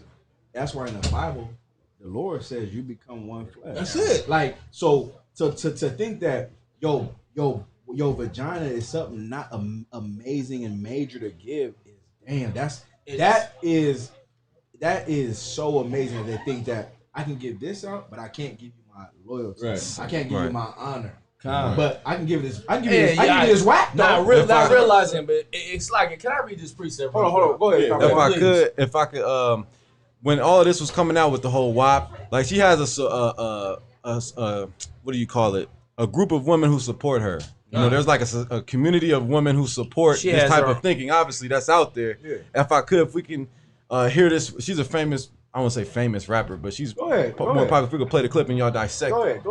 If I could, Malakma, if you could turn it up a little bit. Real quick before you play that though, can we hear that precept? Man, the precept real quick. This is going to Captain Tazaryach's point, right? Man, it's Ecclesiasticus chapter 26, verse 14. Please read Every sister, listen up. Read that. Please. Your life depends on it. A silent and loving woman is a gift of the Lord. Now, Slacker, go ahead. And there is nothing so much worth as a mind well instructed. Can you read verse 15 too, please? Come on. A shamefast Face. or shame, it would be shamefaced and faithful woman is a double grace. Come on. And her continence, mine, cannot be valued. That's the wrong with Cardi B and all these women out here. Right. They're not shame. You know how shameless you got to be to twerk your thing for millions of people to see. Right. To show your box, your breasts, your titties, any of that. That is supposed to, like, that's your sacred. Y'all know in ISUBK for men, you can't walk around in a wife beater around. Right. Us. Yeah. Because your nakedness is just for you and your wife and your pride. I don't want to see nobody in their wife beater and none of that. I don't need to see none of that. No. And for women, your nakedness is supposed to be even greater. So your breasts, your shape, the way that you see it shouldn't be on display for everybody because then at that point there's nothing of value that you're giving me. If I could, Cap, like a woman, like a man's thinking this, like you shouldn't show that regardless. Man, just chill, like put a goddamn shirt on. Yeah. But a woman's nakedness, like you showing your body is inviting men to come to you in the most improper way ever. Right. You know what I mean? Like just being a brother. Like if you see women like that, you just like, man, okay, yeah, that's amazing. Right. But she's a whore. Right. Like cats crash their car over that type of shit. Right. Man, You know, but they see like they kill themselves. They drive off the cliff. Yeah, they driving. Right. They see a woman in, something crazy. They Right. like, oh my God. Boom! Crash the car. Yeah, God. You get what I'm saying? Yeah. Because what she has is that powerful. Come. Now, if she covers that thing up, no one knows what's good with Should it. make a man wonder. Yeah. Right. You should make a Leave man something wonder, to the like, imagination. What's up under that thing? Right, Like you right. should make a man wonder about that. I'm trying to wonder. Yeah. I'm trying to be like, what the, Right. if she... I'm trying to plot like Word is bond. she see if she was the I can't even right. tell. Yeah. But her spirit, the way she covered it up and how beautiful she was, It make you want to covered go up, get it, man. It makes me think, damn, I'm trying to see what's going on. Cause it's like leave something to the imagination. Right. You want like- to say something? Oh, Like, I wanted to say, I was just going to double up on what y'all said. I was going to say about a woman being covered up. Basically, it will make you use your imagination. It will make you wonder what's under her clothing. You get what I'm saying? Right. Like, if a woman is exposed, she's on Facebook, she's exposed. Then every time Dick and Harry done seen what you supposed to be getting. So what in the hell is the prize? It's not a prize anymore. You get what I'm saying? And to double back what we was talking about a man pounding on you, but you don't want to listen to him. It's like you don't want to listen to this brother. Like, okay, it's about submission. It goes back to submission, right? You're You can willing submit to the submit deed. your body, but you won't submit your Your mind. mind. You get what I'm saying? Come So on. it's ass backwards. You know, and that's it's why what I'm saying. Paul says, submit yourself unto your own husband. Right. And Double One, you want to bring somebody? Crowder, you want to bring someone on the point? Come on. Kind of, so I wanted to say something real quick. I'm like, Cardi B over there, basically, she has women like this that the brother about to play that they all enjoy and indulge and being around. So you got to picture how this brother Offset is at home with this woman, this is his wife. Man. And if she's dressing like this in public, you can imagine how she come down the damn stairs when he got his boys over. And I got Come on. Good. kind of saying, and like it's just I got a preset for it if I just could. If it better explains what I'm trying to say. The bitch ugly too, by the way. Oh man. Cardi B is ugly. Man, they said that. Hey, I seen a meme. She was like, they gave her the character from the Land Before Time. I started fucking dying. No, real life shit though. Like physically, spiritually and physically, She's ugly. She's not. It's the makeup. It's the it's cosmetic. You know what I mean? Go ahead, Come. President. It's Ecclesiasticus 25 and 17. The wickedness of a woman, it's like 25 and 18. Her husband shall sit amongst his neighbors, and when he heareth, he shall sigh bitterly. Like when she come down the stairs, he seen like, damn, she coming down here doing this shit again. And then you tell her like, take your ass back upstairs and put some clothes on. You know that mouth get the mouth get the Or running. even worse, can you imagine she chilling on the couch, they chilling together. She like, I'll be right back, man. I gotta go make this video for my fans only page. Oh my God. Right. Man, just feel that. Imagine that ain't y'all your woman. chilling, y'all having a drink. No, real And she shit. like, oh, I got a 10 o'clock. I gotta go for the fans. I gotta play with my And box. you I know gotta what play that my box means. one time. She up there Right. twerking, dancing, doing whatever. And Cat. all while your homies watching. Hey, Cat. Yeah, You know what I'm saying? They subscribe. They subscribe. Niggas in the world be off the chain. Hey man, I saw your rib. I saw Hey, Cat. I saw Cardi. Hey, Cardi B. I see. Hey, real shit. I see why you Hold on, go real quick, Hey, though, where real you quick. going? Meg got shot in the foot, fucking around. Man. The nigga was like, "You gonna do what? You ain't twerking, bitch. I'll shoot you in your foot." No, you won't. Yes, I will. Hey, on some Harlem Night shit. Yeah, that nigga was like, "You gonna twerk? You gonna bitch, shoot me in ain't the gonna pinky twerk toe? Yes, I am. I'm gonna twerk whenever the fuck I want to. No, you not. Wow, You yeah. twerk. Try twerking now. Read 19 too. Try twerking now, bitch. Wow. He shot the bitch in the foot. Hey, and he was like, wrong, you know that, sir, right? and we don't condone Yeah. that. Hey, we don't condone that. We don't put No, our we hand. don't. We don't know. We don't Listen, shoot you, but man, don't we shoot check a bitch in the though. foot. But don't disrespect your man and twerk on for every other nigga in the world to see you. And it's like if I mean real quick before you, and you wonder why we going to go search for another woman. Come on, man. Because this is how you are. You go out here and exploit yourself, and you let the homies see you, the brothers see you. I don't want you anymore. I'm obligated to keep you because I keep the law. Hold on. You go, please. That's Offset. Offset not obligated to do it at all. He do whatever the fuck he wanted. That's why he left the bitch. He like, you know what I mean? Well, go ahead, please. It's like if I could, like Israelites, brothers we always want the most exclusive thing. We want the most exclusive J's, the most exclusive niggas. I don't wear J's. Nikes. Those ain't exclusive. You wear LeBrons. Nikes, you know. The king. Guys, I feel what you're saying. But like brothers want the most exclusive thing. Like, they want that, the top notch thing like nobody really got. And why would you think if a brother want that for his self or his fashion that he wouldn't want that from his woman? The cold shit is that bitch ain't exclusive. Right. That's like, remember on Loving Hip Hop, she was fucking with the DJ cat. Right. I don't know if y'all seen that show, Loving Hip Hop. She was fucking with the little DJ cat. I don't watch reality shows. Listen, DJ Self. Was it DJ Self or some shit? I forget the nigga name. I know she was but he was like a he was a nobody. Yeah. But she was fucking with him to get on ahead. Yeah, come to where she is. Yeah, go ahead, Malakma. Nice. I was just gonna add, like, Offset basically, she said she don't cook and she don't clean. So Offset went and found herself a woman that cooks and cleans. Facts. Shout out to Offset. Hey, go ahead. Shout out Offset either. Turn it up.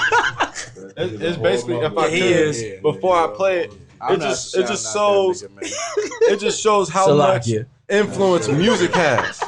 Like, music has a lot of influence. Like, music can make you want to go getting involved in a drive-by. It'll make you sad. It'll make you depressed. It can make you want to dance. It can make you segueing perfectly. Kind of what kind. So basically, this is like the psyche of the typical black woman, outside of the truth, of course. This is like how they think. So I'm just play it with what she said. Like sexual shit. Like, I don't see nothing wrong with that because, baby, I got rewind it all the way. Who is this? Her name is Suki Hana. Her name is what? She's on Cardi B's team. Oh, I remember that bitch. Her name is Sukiana? Yeah. She looks like she's a whore. She look like Legion for We Are Many. Captain. Her hair is done how they used to do. You know how they used to make fun of black people and call them pickaninnies? Pickaninnies. She look like the band. Rewind it all the way and play that shit out. Kind. I'm playing it now. Go ahead.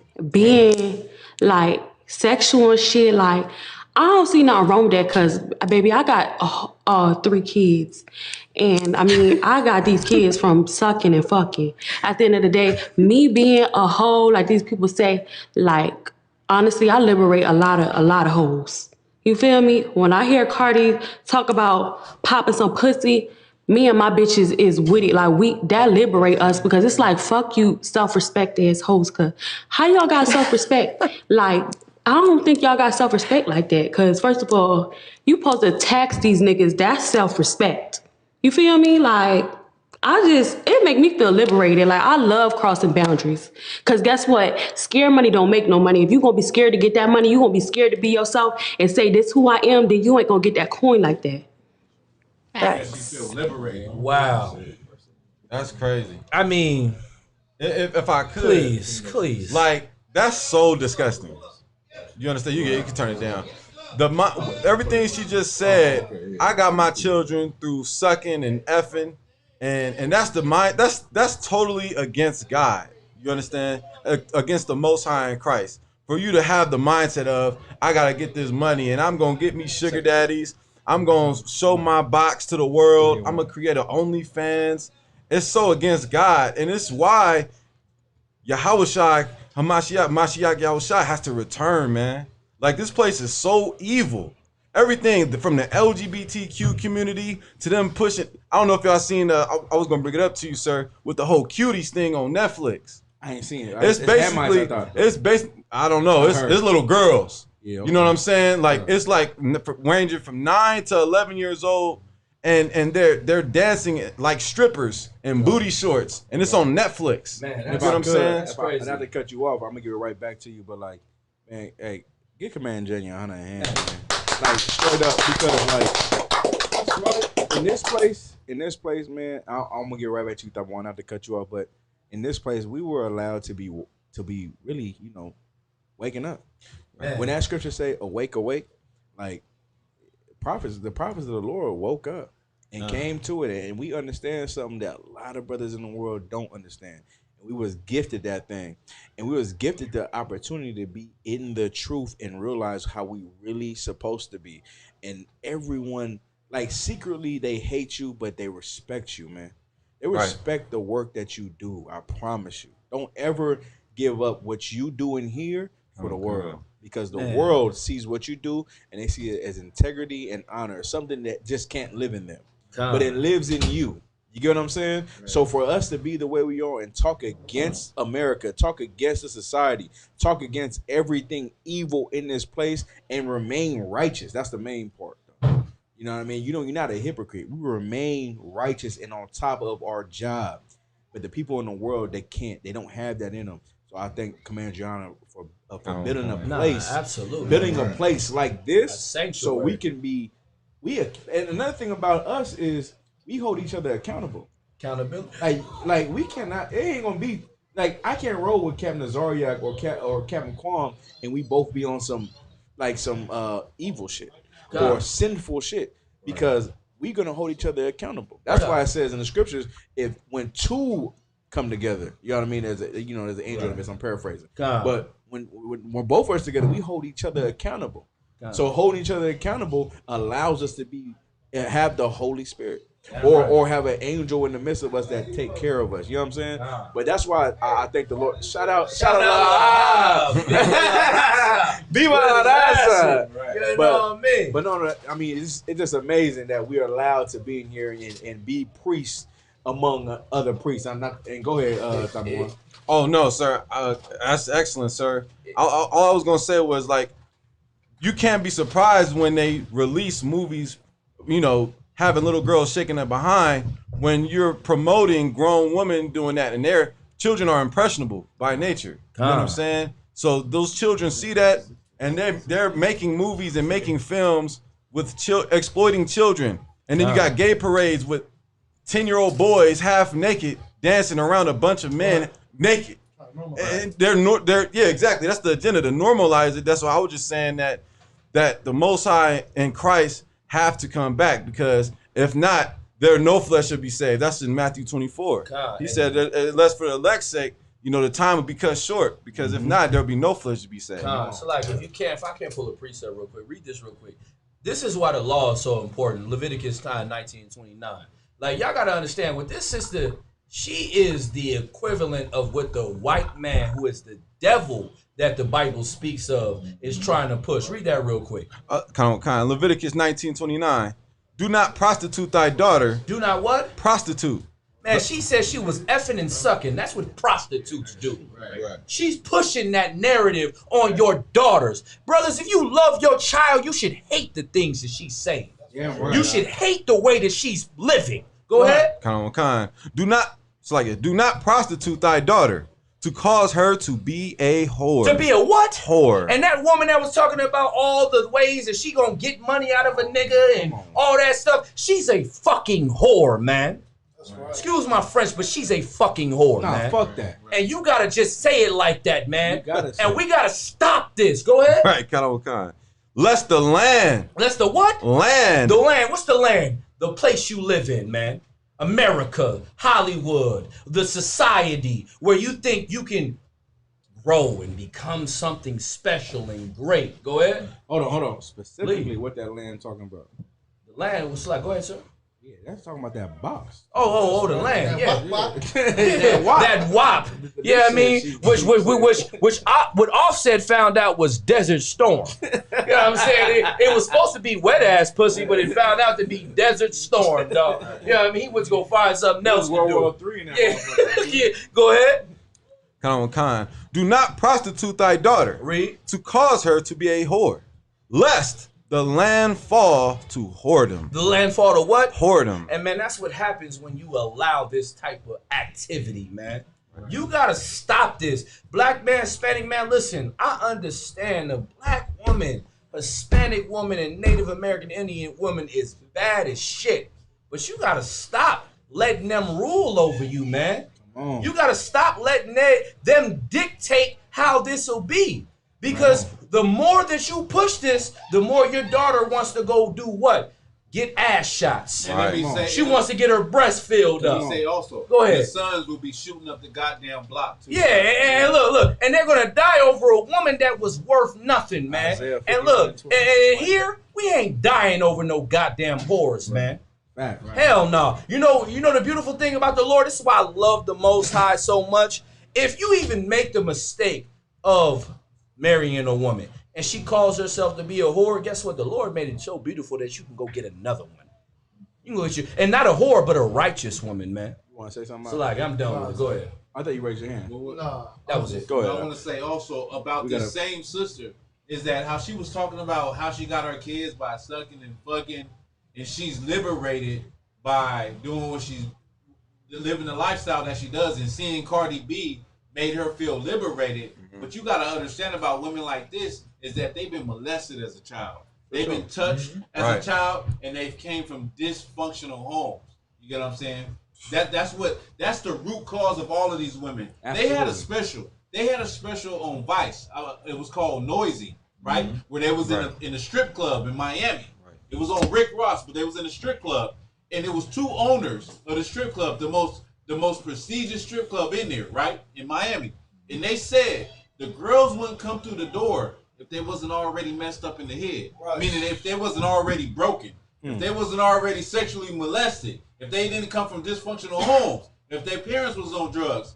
These type of women come from that lifestyle. And that's why we got to give thanks to this truth. Right. Because we're building families again. Hey. We're making families go. No, Salaki, my bad. You're making families We're making families whole again. Like that don't happen in the ISUPK. You won't get touched or molested. You know what I'm saying? You don't come from a home where you see your father beating on your mother. You don't come from a dysfunctional household. You get what I'm saying? Yeah. Therefore, you won't grow up as a whore thinking that it's okay and feeling liberated when you see somebody like Cardi B. And the best part of what you said was one of my favorite rappers ever alive. His name is Sugar Free, right?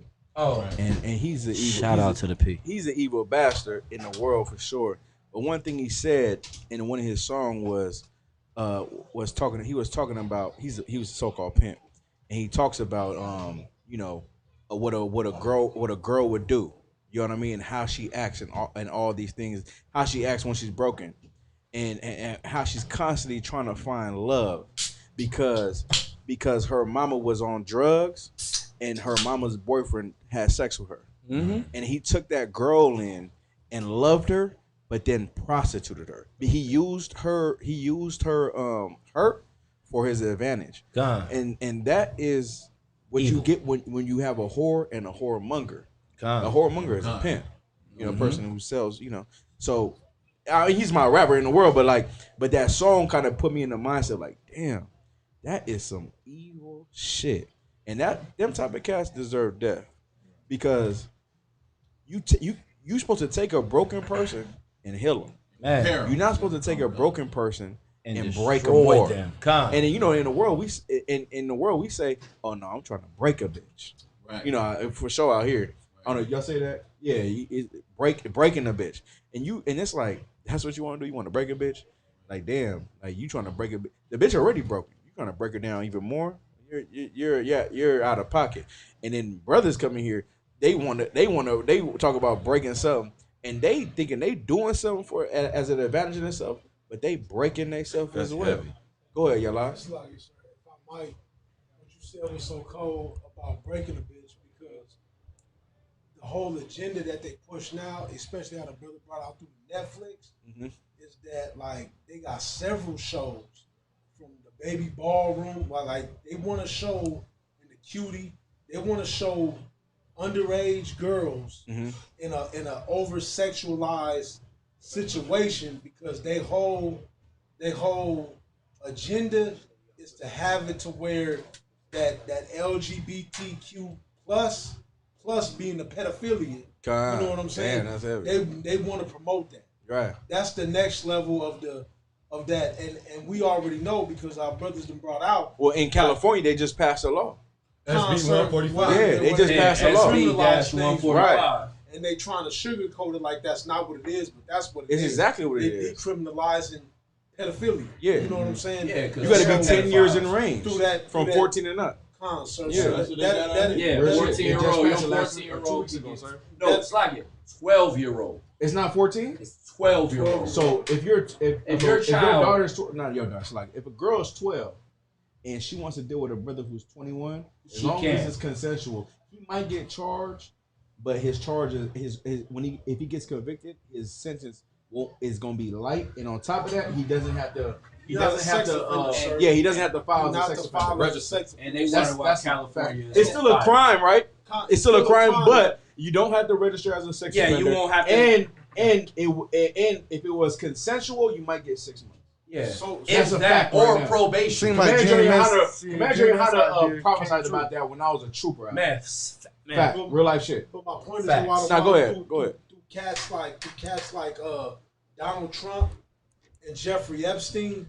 Oh yeah. You know, high power cats. They've been able to push that agenda so that they can get that to go that way. And my whole thing is, it's like through the media, they have the cutie, they have the baby ballroom. It's even something, I forget the name of the show. I was looking it up, but in Japan, they have some where they have idols. In Japan, they call them idols. Right? Where they got brothels and shit like that? No, sir. They call them idols, where they sing and they dance and they mainstream. But with these idols, they underage. They 12-year-old, 10-year-old, and they have 30-year-old men. Yeah. You know, paying for the merchandise, going to the shows, paying these. They're basically fueling an industry. Yeah. That's very sick and pedophilic. You know what I'm saying? And they pushing that agenda on Netflix because they want to make it socially acceptable. Of course. And I understand. Hold on real quick, Quan. I mean, because we got to push forward. But what you're saying was so heavy because that's the part of being like that's Cardi B. Right. Cardi B was molested. Sir. She was sexually assaulted at a young age. It's all over her face. I mean, I don't have to dig into her history to know that about her. It's like Go ahead. Her name, in the sense of it, her name is after the liquor, Bacardi. Come on. That's why she got her name. You know what I mean? You got to tell. Let's think about the background, and then you listen to her and her sisters. All of them names is around liquor and things like that, which then tells you what? There's a lot of sex. What do you think? How many think liquor? There's sex. Well, listen. Drugs. If you become a stripper, you've been raped. Oh, God, yeah. It's very, very small if you have it. Yeah, but like, listen. The bottom line is stay away from whores, man. And Quam had a heavy class on Tuesday. I watched her class. It was heavy. So I'm checking the bitch. I loved it because I love checking bitches too. Yeah, but hey, it's like my mate. Hey, you did raise me. Yeah. All time Christ. Raised by the strong mountain. So like, Osamos and shit. No. But now you had a heavy class because what you said was so right about how women should be and can be if she rejects the Lord. You know what I'm saying? If you reject the Lord, this could be your life. But if you accept the Lord, your life can be amazing. And you can find that man that you've been looking for your whole life and be with him until you die.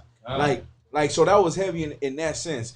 And Cardi B is just she's a product. She's one of us, right? She's a Simeonite, right? Yeah. She's one of us. So you know, it's her. That's a sad story. Offset is a Judite. He one of us. He a whoremonger. They in the world. Brothers and sisters in the world is destroyed. And this been the place since I came in. This been the place to fix everything, and it's making itself more of a push. Like I remember being a Hebrew Israelite was like unheard of. Right. Now in this day, it's like people know the fuck about Hebrew Israelite. Right. Like in a short, I've been a troop since I've been an officer since 2013. It's 2020, and like cats know about Hebrew Israelites like that get high. They're like, are you Hebrew Israelite? Because you rocking the shield. I'm like, what you know about shield, nigga? Right. Hold on, first of all. They said, yeah, you rocking the shield of David. They were like, you know Tazaryach? I'm like, yes, nigga. You know Tazaryach? Hey, sidebar, real quick. I'm gonna be real quick. No sweat. Go ahead. Hey, y'all don't understand. Captain Tazaryach is famous. Hey, I know he hate this shit, but I'm gonna do it to him anyway. I'm gonna do it to him anyway because I love this man. This is my brother. This is my nigga. You know what I mean? When I was in Hollywood, You know, first time camp in Hollywood, and it was me, Captain Gadar, Captain Mashak, and I was an officer of, I think, 5,000 at that time. Okay. And random brother walking, we strolling, chopping up, we in our own mind. And he go, hey, you're that guy from YouTube. He was like, and then Captain Mashak go, God damn, man. God, since Tazaryach all famous and shit. Quan. Hey, listen, I got one of them stories too, but I'm gonna tell you a better story. Hey, but that's the work of the Lord, though. No, for sure. I'm gonna tell you. Listen, we gave Cap a hard time. It really ain't a hard time, but we took him out the other night. We got some drinks. We was talking about it, but that's one of the stories. I was in Hollywood and I got the same story Quan talking about, right? So we in San Francisco. First of all, we breaking ground in Frisco. We drive up there. You remember that, Quan? Oh, that shit was wild. The wall, remember that? The wall? We was all in the car. Shout out Officer Karak. Shout out Officer Yawasop. Shout out my Bay Area brothers, man. Hey, what's happening, man? Listen, Cap. My hitters, if you ever man. get a chance to go to Bay Area, man, you gonna love it. Hey, one of the best camp spots. Area. No, that's literally. People say Hollywood, y'all got one of the best camp spots in the nation. Go to Frisco, and we gon'.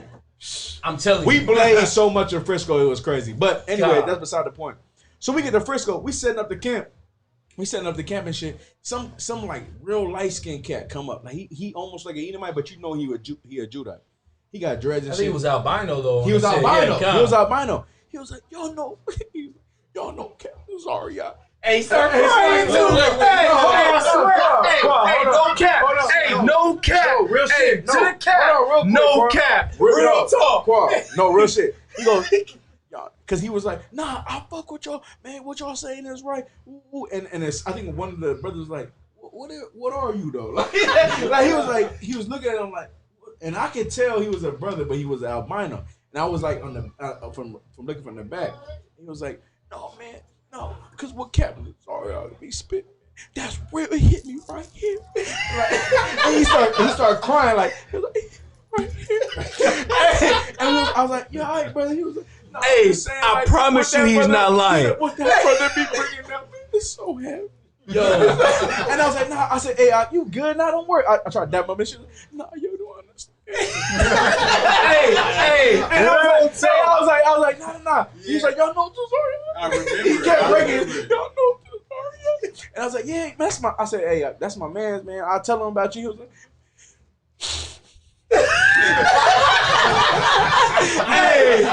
hey, Tazaryach, Captain Tazaryach changed this nigga life, and we never even been there. God, we never been there. We was like, damn, that was crazy. Hey, Slayer, sir, I know that shit. I know that shit get a little uncomfortable. We seen that shit. We was like, damn, real talk. Slayer, sir, I know that shit gets a little uncomfortable and uneasy. Nah, but look, real talk, if I may.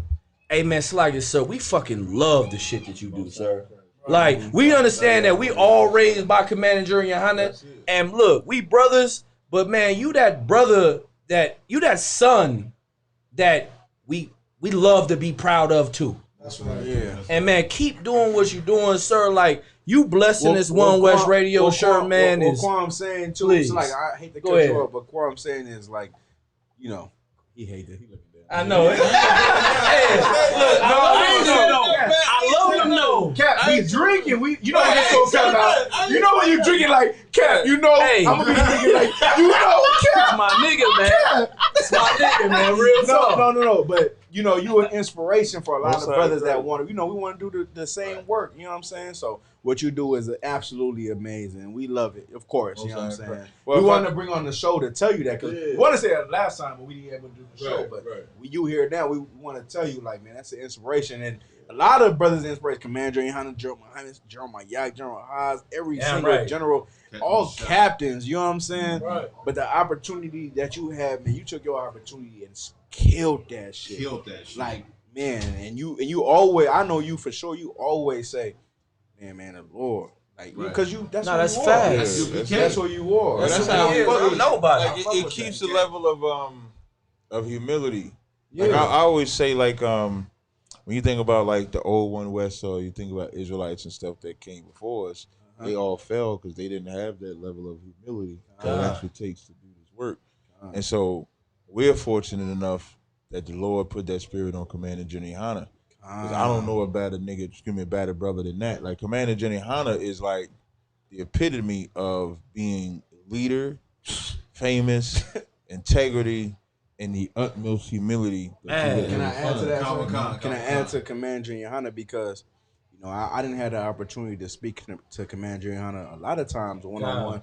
When I say a lot, I mean a lot for him coming across country and things like that. Right. And he is absolutely everything you said. Right. Because I talked to Commander Johanna, and you know I asked him personal questions just to you know, and he gave me so much game, and I'd be like, damn, like, man, you the one the Lord chose. And then I, you know, of course, you know, Gerald Mohammed, and you know, and Commander Johanna raised a lot of brothers, and then Gerald Mohammed, he raised a lot of brothers. Right. You know what I'm saying? So Gerald Mohammed, he the same way. Right. It's so crazy, like, and the same if people. You think about it, Commander Jenny Hanna's first, General Mohammed is next, and so then it just becomes a ripple trickle down. So it's a ripple effect. So General Hanna is like, you know, you throw a rock into the water, when it hits the middle, and then when it hits the middle, it fans out. Yeah. Right? So General Hanna is that rock in the middle when it hits, and as it fans out, you see General Mohammed, General Mayak, General Haj, General Shalmar, General Thumb. So you start seeing all of them things fan out. So and it's the same wave. Yeah, it's not a different wave. Not at all. It's all consistent. Right, it's that same wave. So the same wave Commander Jenny Hanna has is the same wave the officer of 50 should have. Yeah, it's the same thing the trooper is supposed to have. Because however the Most High chooses to use any of us, whether it be prophesying, teaching, healing, whatever it may be, it still belongs to the Most High. Damn right. And we all brothers at the end of the day. That's right. So we have protocols we follow. Yeah. We have ways that we carry ourselves, and so. I didn't ask for none of that. I don't like it myself, but I didn't ask. And that's so heavy, Sluggy, if I may. Real quick, I mean to interrupt you, so Sluggy. You meant to, but go ahead. He needed to say it. No, you're right. He needed to say this. I needed to say that. But I need brothers to understand what he just said. Like, we didn't look for this. Right. We didn't ask for it. Like, a lot of brothers, y'all don't understand, so many wicked niggas that want power. I just want to get on a fucking chariot, man. That's it. And that's what he just told you in overall. He didn't ask for it. If I could be the doorman to the kingdom of heaven, I'd be satisfied with that. So you got to kind of be in like that spirit. And when I think about the chime when you say a lot of wicked men want to be in power, you think about all the Israelites that want to be, quote unquote, famous. They don't last that long. Sir. It's always the ones that don't want. If you think about Moses, didn't want that position. Jeremiah didn't want that position. Isaiah walked naked on his own. Jonah got on a trip and ran. Now, Jonah a little different. Jonah a little selfish bastard. Jonah a little different, but he didn't want that shit either. Well, it's not that he didn't want it. What made Jonah bad? Jonah didn't want it because he knew the Lord was gonna have mercy. Mm-hmm. Like, that's a story everybody got to get out of Jonah. The story of Jonah is like an example for those that wish death on the 2/3. You know, the scripture when it says 2/3 of Israel shall die, right? Jonah is an example of not to be like that, because as Jonah, is it? You correct me if I'm wrong. Is it the same example for what Ariel did? Ariel, what you mean as far as the 2000 prophecy? No, okay, so I'll keep quiet on that because I kind of got a difference of opinion, so I don't want to say anything that I didn't get verified by the school. But when it comes to Jonah didn't want to do the job because he knew the Lord. He knew that Israel would repent, and then when they repented, the Lord would save them. Jonah wanted them destroyed. And that's why the Lord had that gourd. If you ever read the story of Jonah, after Israel gets saved, there's a gourd that appears. And the gourd protects Jonah from the sun. Kind of shade. Right, from the shade. Yeah. And then the gourd, the Lord kills that gourd. It's just a gourd, it's a plant. Just a big-ass plant. Big-ass pumpkin. And when the plant dies, because he don't have no shade, he mourns over that gourd. And the Lord is like, you going to mourn over the gourd, but not over the people? So the spirit that you're supposed to have is like, Cardi B can repent. Right. That's the spirit you're supposed to have. Absolutely. You understand? The spirit you're supposed to have, Offset can repent. Right. The spirit you're supposed to have, some flaming homosexual can repent. It's something we say too. Right. That's my whole point. Something we say is we don't know who the 1/3 is. Right, I don't care. I've never used it. I never used the term 1/3, 2/3 because, like Romans 10:1 said, "It's my heart's desire for all Israel that they might be saved." Damn right. You understand? So that's the vibe. So the molested victim, the homosexual, the drug addict, the murderer, the pimp, maybe all of them could be saved because all of us are in here today.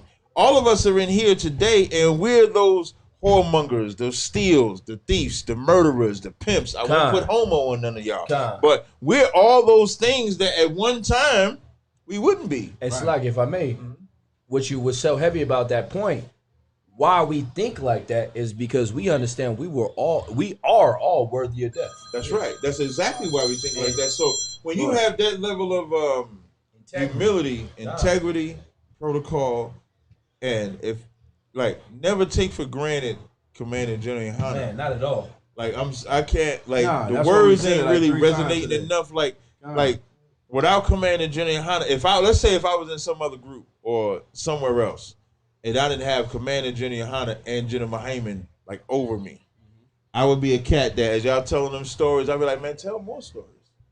Say something else. But I never have to hear a story. I never have to do none of that. And I'm not saying that y'all can't. No, I understand. That is my point. Because Commander General Yohana is the same way. He don't have to hear it. General Mohammed is the same way. He don't have to hear it. General Mayak, General Haas, because we're not doing it for that purpose. But it is necessary that Commander General Yohana has done things like that. General Mohammed has done things like that. Captain Mashak, myself, Captain Ty War. Like Captain Ty War raised hell against GMS. I don't know if y'all remember that. He was in that video. Right? Like, Captain Ty War. That's when I was a trooper. Right. So like Captain Ty War checked the whole GMS, sparked the whole war where we started exposing all the raping and all. So the stuff that we do that rings bells throughout the nation is necessary. But you're supposed to receive it with such humility that it means nothing. But that's why Christ said, "Forbade them not." That's right. Like that's exactly why he said, "Forbade them not," because they're going to be the reason why you fuck with them or don't fuck with them. Right, man. And the people who don't fuck with them was going to be right here. That's right. So like he said, don't stop them from their foolishness. Let them be foolish. Nah, real talk. So y'all because they got a purpose. Truth. That's right. So we push this truth and get famous. Listen, everybody should be famous. But that's the more we get famous, like how y'all was saying, how we saying like cats coming up, giving the salute, saying shalom, the shield, and all that, because we're famous. We're famous. Remember when we talked about that the other day? Well, quickly, it was like we talked about because Cap, he his humility, he fuck all that. But I was telling Cap. Yeah, I said fuck all that. I was saying it because I was like, I was like, Cap, like you need to be famous so we can be famous. Right. Like right around. You're right about that. And I was like, point, like right. people need to how people look up to sports figures or political figures. They need to look up to Captain Tazaryach. They need to look at the Commander General Yohana. They need to look up to General Mohammed and be like, that's who I want to be like. Right. That's the person. Like, I don't know how you don't need more. Right. I don't know how you don't turn the video on and see them and be like, because I remember when I turned the video on, I seen Commander General Yohana. I remember I literally told Rataziah this. I said, this is what I have to do because I seen him.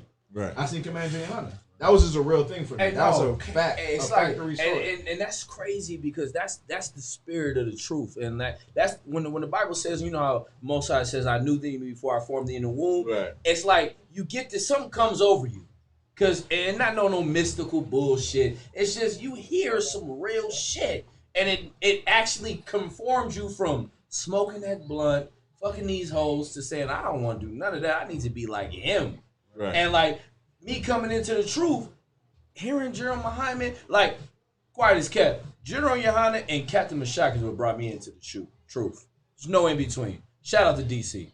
Them videos, they got flagged and niggas hated all over them. Yeah. And they, like, go ahead, sir, please. No, good. No, like, Captain Mashak, I feel sorry And I feel sorry, and I hate the brothers that, and not the brothers, but the people that flag those videos, because y'all don't realize y'all missed out on so much.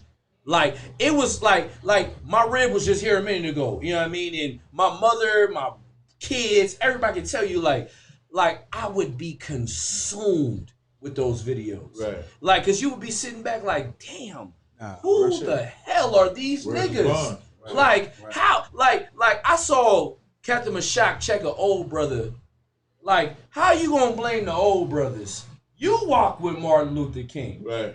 And you gonna blame this young man that y'all, like, the things that y'all didn't see, man, I feel, I'm saddened, because it brought me in the truth, and it's so important that we keep this legacy and push this truth, because that essence, that spirit is what raised me up. Like, I'm nothing.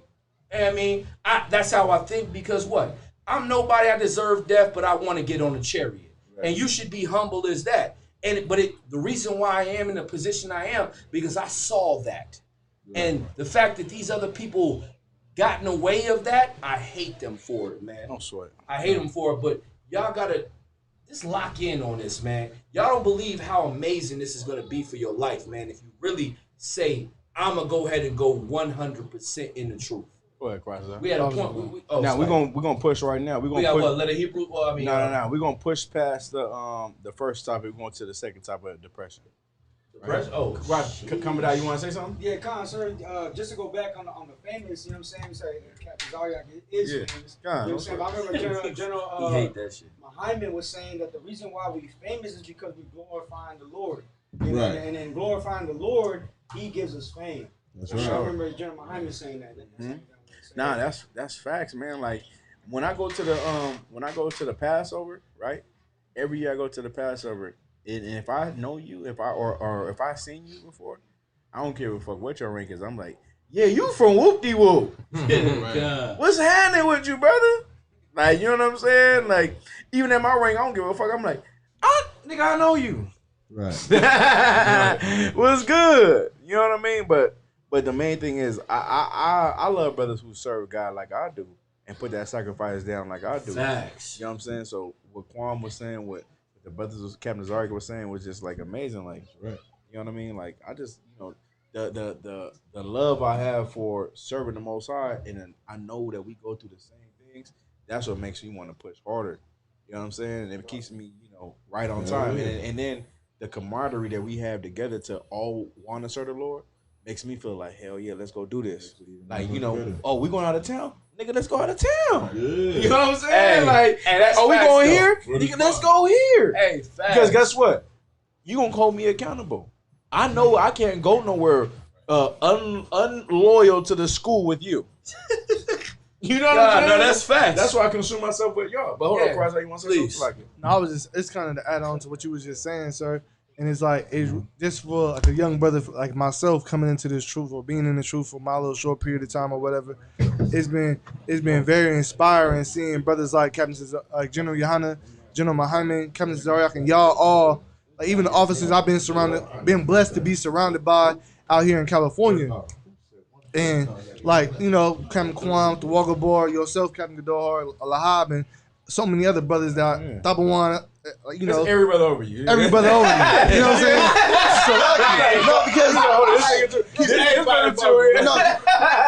But if I can say something real quick, because I pull so much from each and every one of y'all, watching y'all and seeing y'all, I pull so much and incorporate it into my own self. You see what I'm saying? And I truly did learn from y'all, and it is inspiring. And I'll try to keep that standard that y'all have already set. You know what I'm saying? And I'll hope to inspire get brothers under me. You know what I'm saying? Hell yeah. But listen, the thing about who you are and everybody else in here is we all learn from each other. And one thing you have to know is this, though.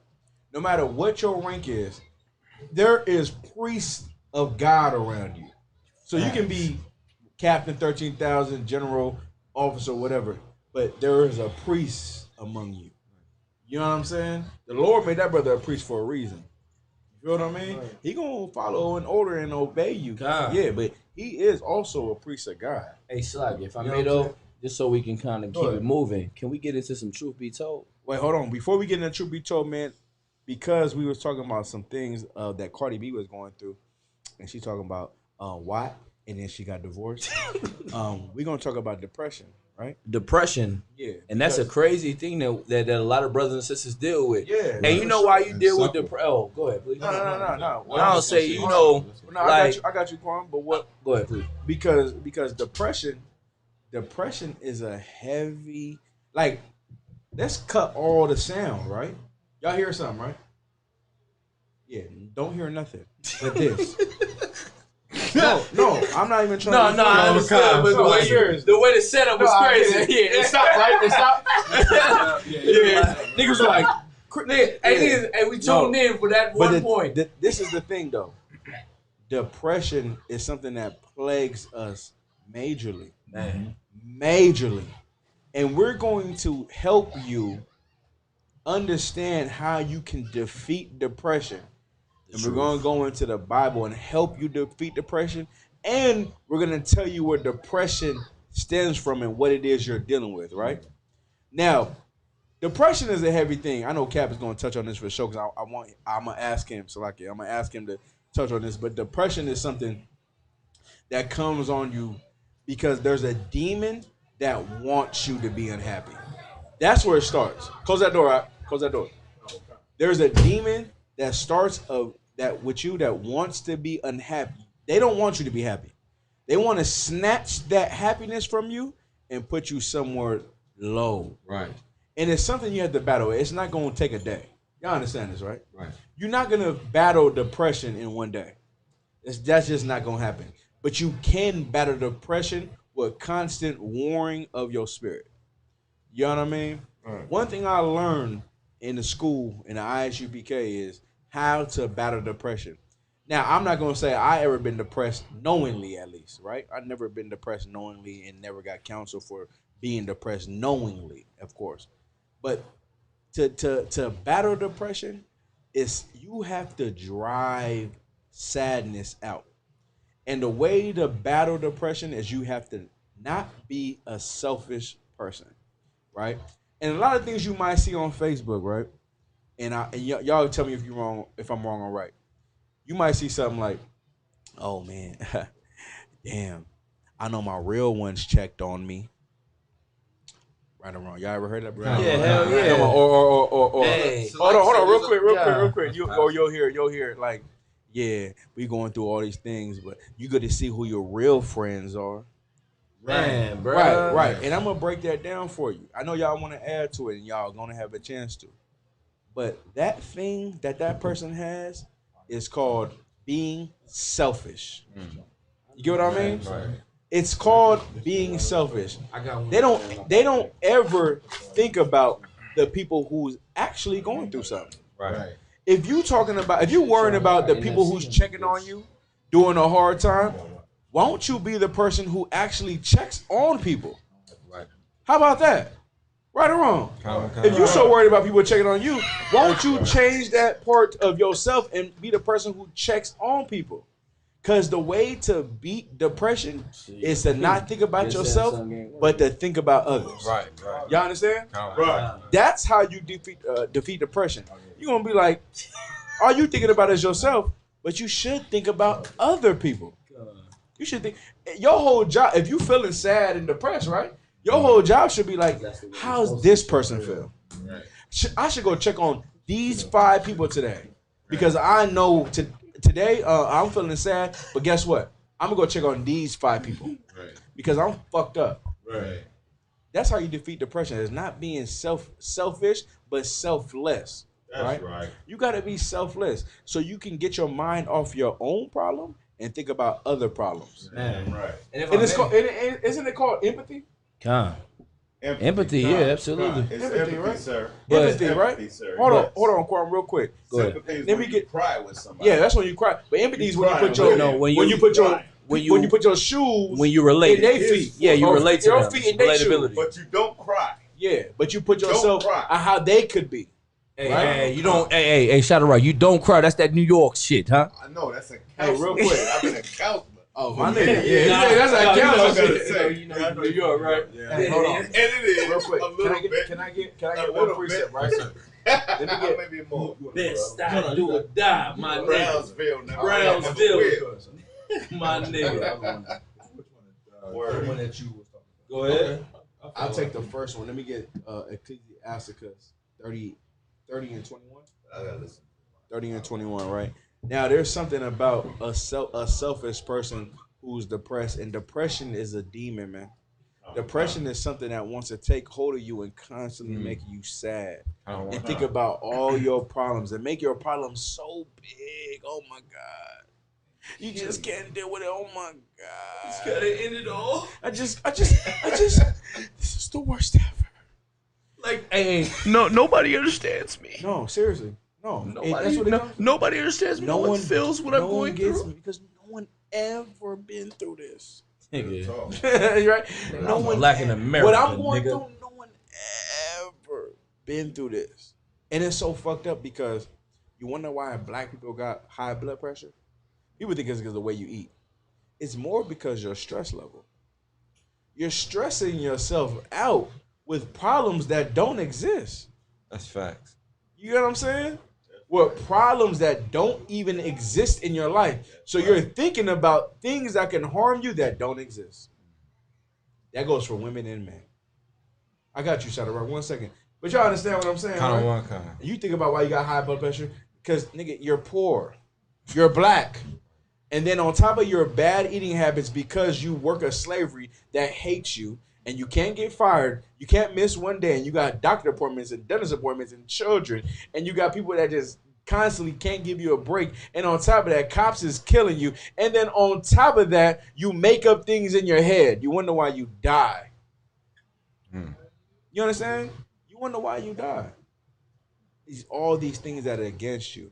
But free yourself from that, man. Right. Free yourself from that. In the Bible, I got you, Tazaryach.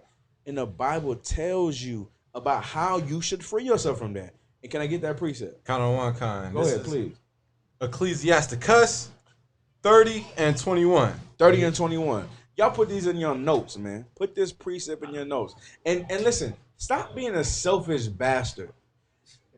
You know why priest of God? Listen, I'm a priest of God, man. I'm an ordained priest of God. I got oil poured on my head, and I do this job, and I do my job seriously, right? Right.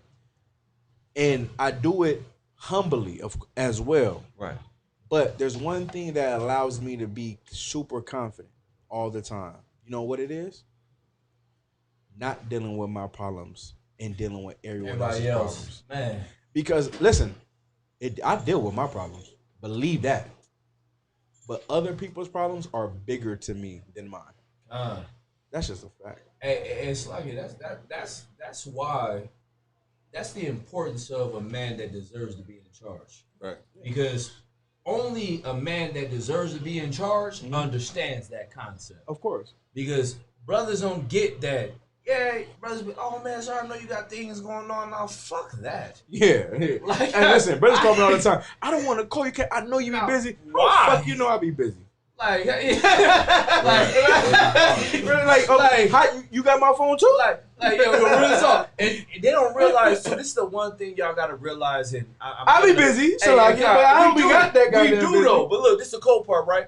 Like, we understand that, but y'all miss this one part. We ask for these problems. Right.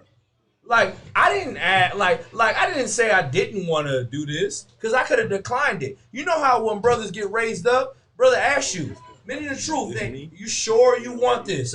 You don't have to do this. Right. I asked for these problems. Brother, y'all don't even get, let me show you. I guarantee you, these brothers prayed for these problems. You know why? Because they love their people that much. Okay. But please, I just wanted to make that that clear. Tazaryach. Go ahead. And if we not willing to afflict our soul, if we not willing to suffer, then we don't need to be in UPK, because we got to suffer this and understand we pay for our parents' sins. You know, I was born in the hood. My parents is the direct result of me being born 5 blocks from Mike Tyson's house. You understand? I went to PS 156 in Brooklyn, New York. I'm from the Ville. Never ran, never will. And I'm not trying to say all that to be like that, but still, it's the sins of my fathers that took me to the Ville.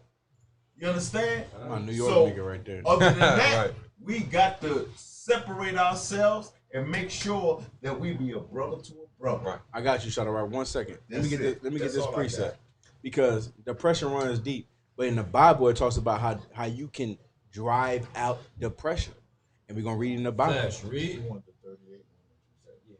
That's the one. Oh, you want me to do that? That's the drive. You don't mind. Yeah, I don't care. Yeah. Y'all got it? Read. Count on one kind. Ecclesiasticus 30 and 21. 30 and 21. Go ahead. Give not over thy mind to heaviness. You understand that, right? The Bible talks about not giving your mind onto heaviness. Because when you give your mind onto heaviness, whose heaviness you giving it to? Yourself. You're not worried. Like, because you know why you're giving it to yourself? Because you don't deal with your own problems. But when you deal with other people's problems, they need them now. Because when you are selfless and you're selfless and you give a damn about somebody else, you will deal with their problems. And guess what? It takes your mind off of your own goddamn problems. And it dries out the heaviness of your mind so you can deal with something that matters more. That's right. That matters more. You think your life matters. The Lord said there's no greater thing you can do but to lay down your life for your brother. That's the Bible, man. That's the Bible. So don't talk about your goddamn problems. Don't talk about who's not checking on me. Y'all don't, man, it's a pandemic. My real friends ain't checked on me. You sound how gay you is, man. Man, soft as a motherfucker. Like, you talking, and niggas be on Facebook. You talking about me, bro? No, not you, bro. You know we good. Who are you talking about there? Who you talking about there? You talking about, what the fuck is you talking about, man? Like, the Bible talks about gird up your loins and be a man. And I understand, in the UPK, we don't got them problems. You know how many brothers call me and then, hey, how you doing, brother? Woo.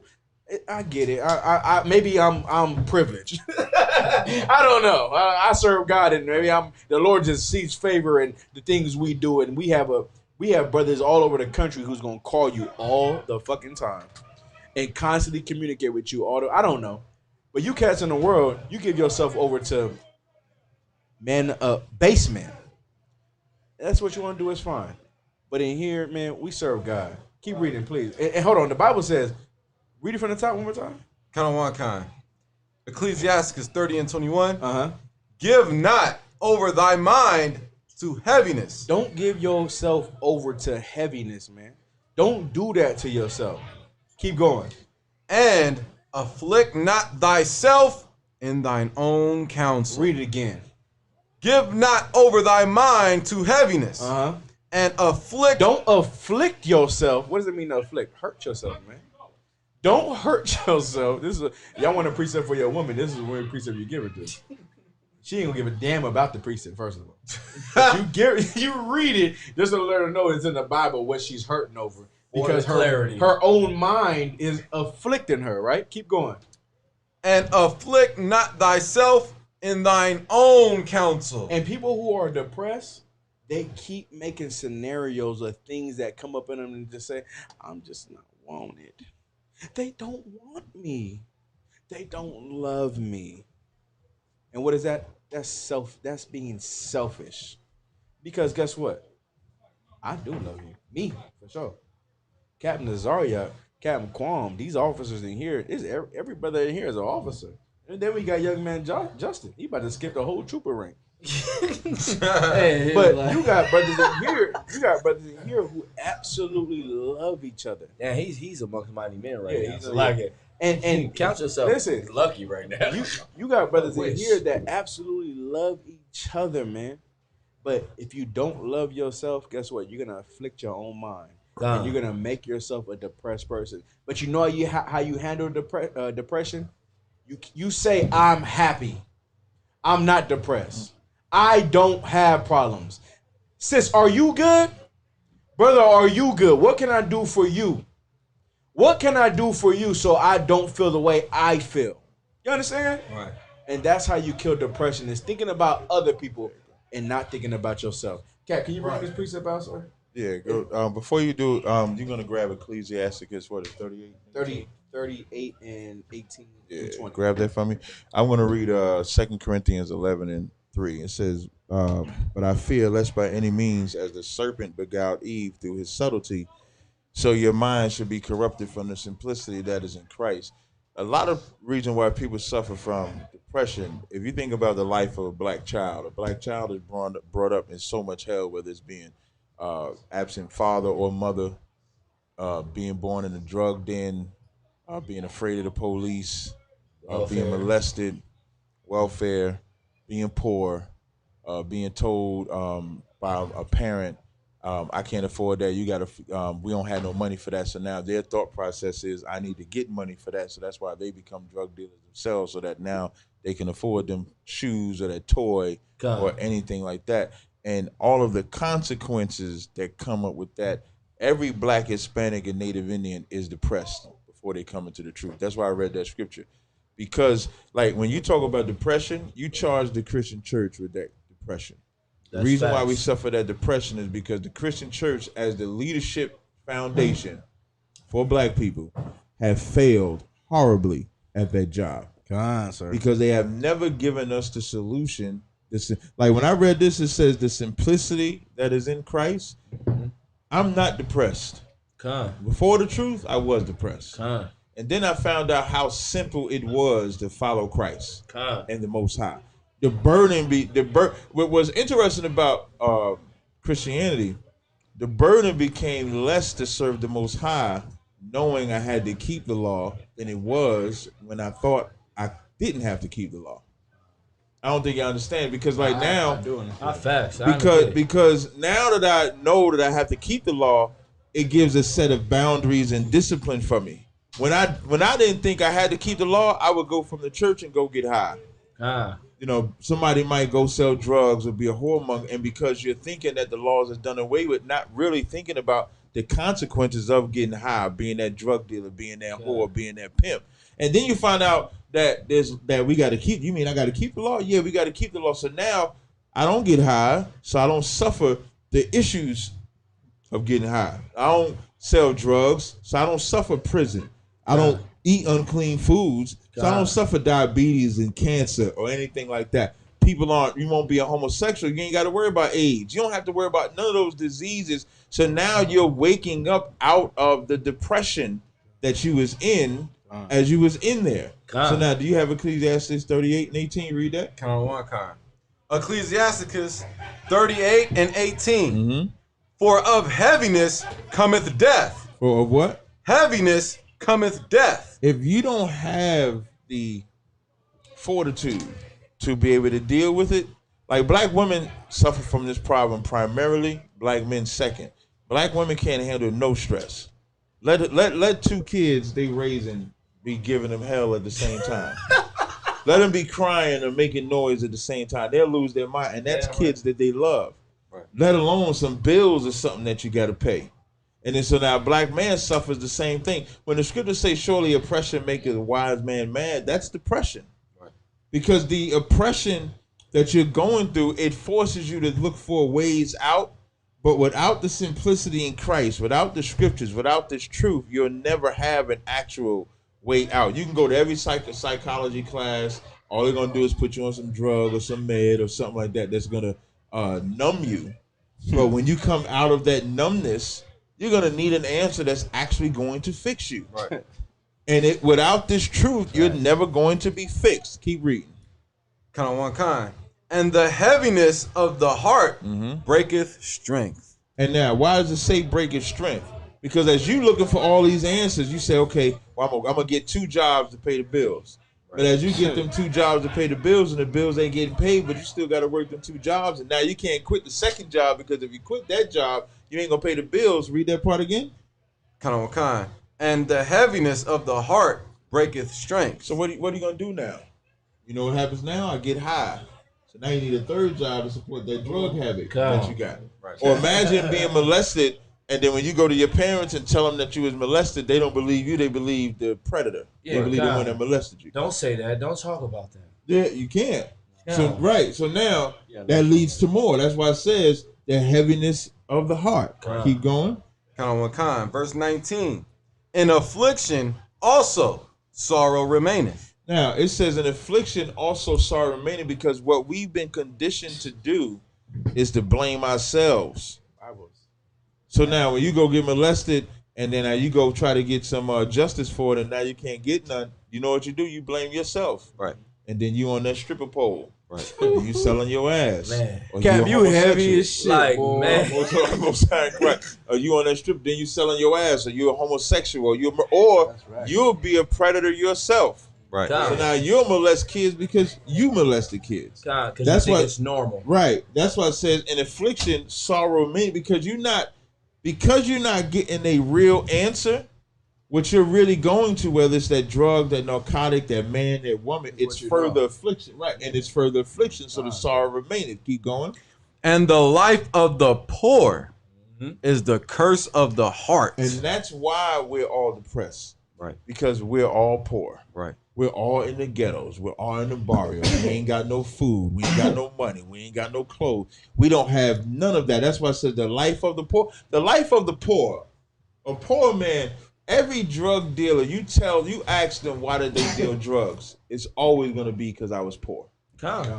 All of it's going to be because I was poor. And it's crazy because a lot of people don't get that, because it's really your condition. Right. What you're subjected to. We only sell drugs because we want money. Right. Well, that's true. Yeah. Like we think we want the money, and for us, that seems like the only way. It's the only way out. Right. That's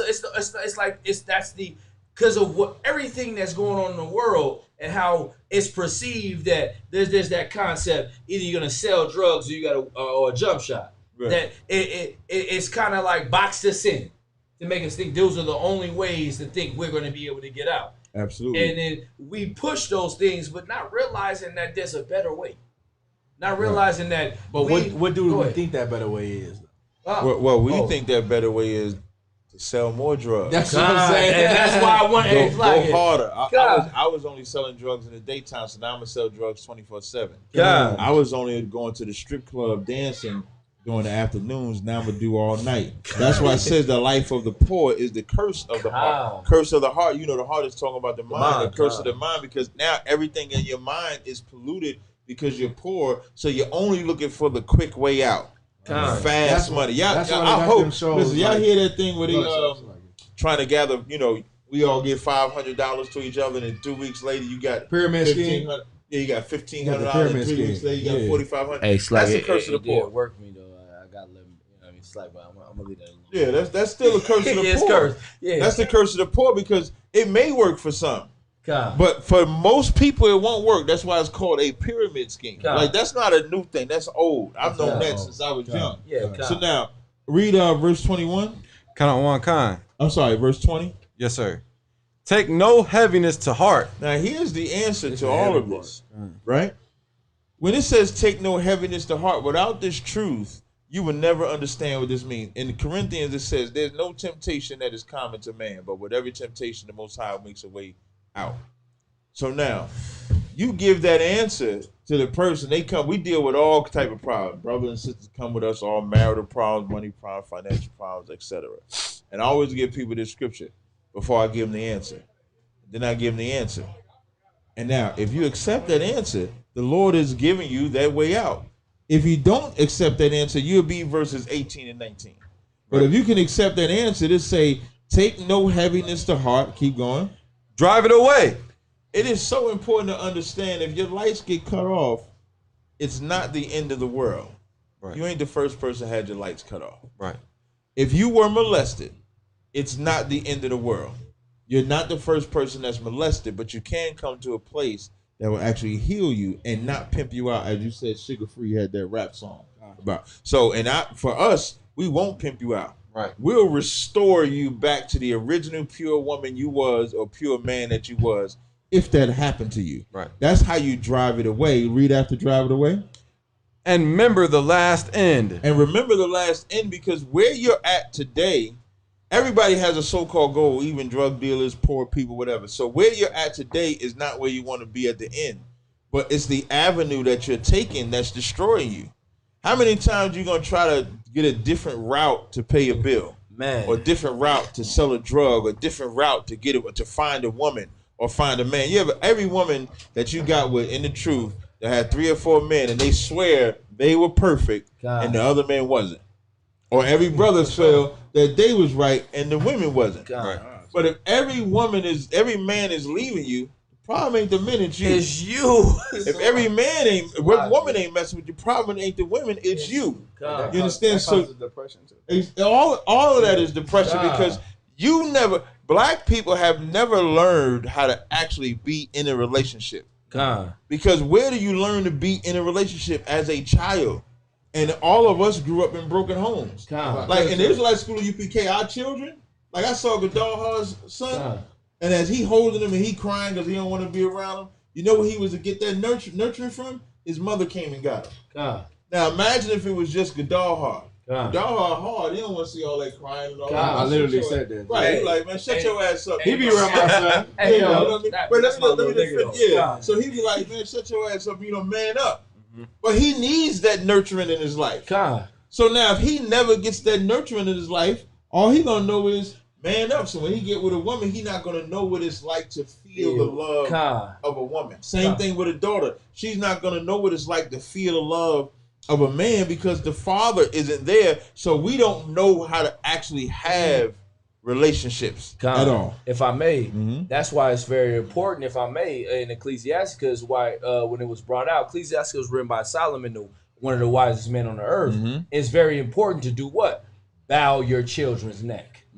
Because if you do that, not only when you bow a child's neck, what you do is you give them that hard tutelage, but you also give them that love, and that kindness, and that compassion. What you said, Quentin, was so right, and what Captain Tazaryach said was so heavy, because one thing I always say, and I've learned, the only reason why I said it is because, like, when I think about a child, people say like a child, like in the world, people say a child needs their mother. You know what I mean? A child needs both. No, but yeah, that's the thing. A child needs both, man. Yeah, like Cap was saying, like my child was crying. I picked him up, like, crying for a boy, and I'm holding my son, and he like, you know, damn, I'm shy. He's shy. My son is shy because I'm shy. I was shy. I'm not shy no more, but that's from me. So my rib come and gets my son, and he like, Mom, grab me, please, because Dad doesn't care about shyness. He's not hearing me. And she grabs him and she goes and he gets to hide his shame. But I'm like, I'm me. So I'm like, you better go forward. You better go towards that shame. You know what I'm saying? And like, but what Cap said was like that it was a nurturing moment for him. Just he can learn later, but I'm just who I am. I'm like, nah. It's like, if I may, real quick though, and that what you're saying is so perfect for every Black, Hispanic, and Native American Indian listening. That balance is needed. Like, there's this notion that like it's pushed on us as a people, where women say, I could be, like Cap brought up earlier, I could be the mother and the father. Right. I could be this and that. Listen, sis, I've still yet to see a woman stand up and piss without peeing all over herself. But hold on. Because guess what? There's certain things that are done for a man, and there's certain things that a woman can do. And that balance is in perfect harmony. Go ahead, please. We do have to wrap it up. We got 4 minutes. We ain't going over 12:30, but we didn't get to all our segments today. Can we just get real quick? Look, we can get. We can't. We're going to go leave it 37 minutes. Hey, y'all can do that next week, man. Yeah, it's okay. Hey, it is what it is. But we have the man on the line. What I want to do, sir, if I could, since we got you here, we just want to give you a final word on this thing. And I think our topic was so heavy about depression, and what you brought up was so amazing about, where it stems from and what it is and how we can handle the situation going forward, because of course, you did lectures about it. Yeah, I did. Yeah, that's so. Like, I know you didn't do your research. I didn't see those things, and what you was bringing out was so perfect and heavy. And I want to give you the final word. I want to go to Quam first, and I want to go to Top One. I'm gonna say something, and then if you give the final word, sir. You know what I'm saying? So we was talking about whatever you want to bring out, Quam, about depression. If you want to talk about previous topics, you can. I mean, we'll leave it where it's at. Depression. Listen, if you deal with depression, you know what I mean. As I have understood and counseled, because I've been trained to do this job, you know, the only way that you're going to be able to succeed and overcome that is by trusting in the Lord, trusting in the brotherhood, and trusting in this real fabric of what we call family. Because ISUPK is a family, a bond of what Christ laid down. And I know it seems a little odd to you that we come to you in this manner, that we say the things that we say, but come find out. We're not saying it for just to say it. It's a reason why we're saying it, because it's been tested and it's been proven. And ultimately, your life depends on it. And because of we in the truth, we love you so much, man. As far as brothers and sisters that are Israel, we don't wish that you all die. We understand that some of you are going to accept death, but for those that don't want to accept death, come home, man. You got a little bit of time, man. And that's all I got to say on the matter. Wait, that one. On what? Any topic you want to, whatever it is that you were thinking. About like whole shit, depression, you know what I mean? If I could, Krasa, you got next. I'm gonna go second and last. What stood out to me about tonight's show was one of the things we ain't gonna do. We gotta get in that next week. Kind. One of the heavier things about the show, I mean everything was heavy, but that stood out to me is when Captain Tazaryach was talking about like Commanding General Yohana and his humility and watching how like when brothers are exhorted or praised for their mighty works and how they just give the honors of the Most High in Christ is very humbling. And it reminds me of Esdras. And Esdras, you know, he was always going back and forth with the angel. I believe it was Uriel. And Esdras was told that he was marvelous in the sight of the Most High because of his humility. Because he didn't say, you know, Lord, they are sinning against you, Lord. He said, we are sinning against you. And Esdras didn't sin, you know, from what I read. Esdras was a righteous priest. You get what I'm saying? And he didn't exclude himself out of all of Israel. Like going back to how Captain Tazaryach said in Romans 10:1, that's my heart's desire that all Israel be saved. And that's what Esdras' mindset was. And that's what Commanding General Yohana's mindset was. And that trickled down to all of the men of the ISUPK. And it's very humbling to be in the presence of brothers over me, under me, same rank, whatever. It's just like from where I was 10 years ago or whatever. It's the Most High in Christ, man. So Barakatah Yahweh y'all shy for being here.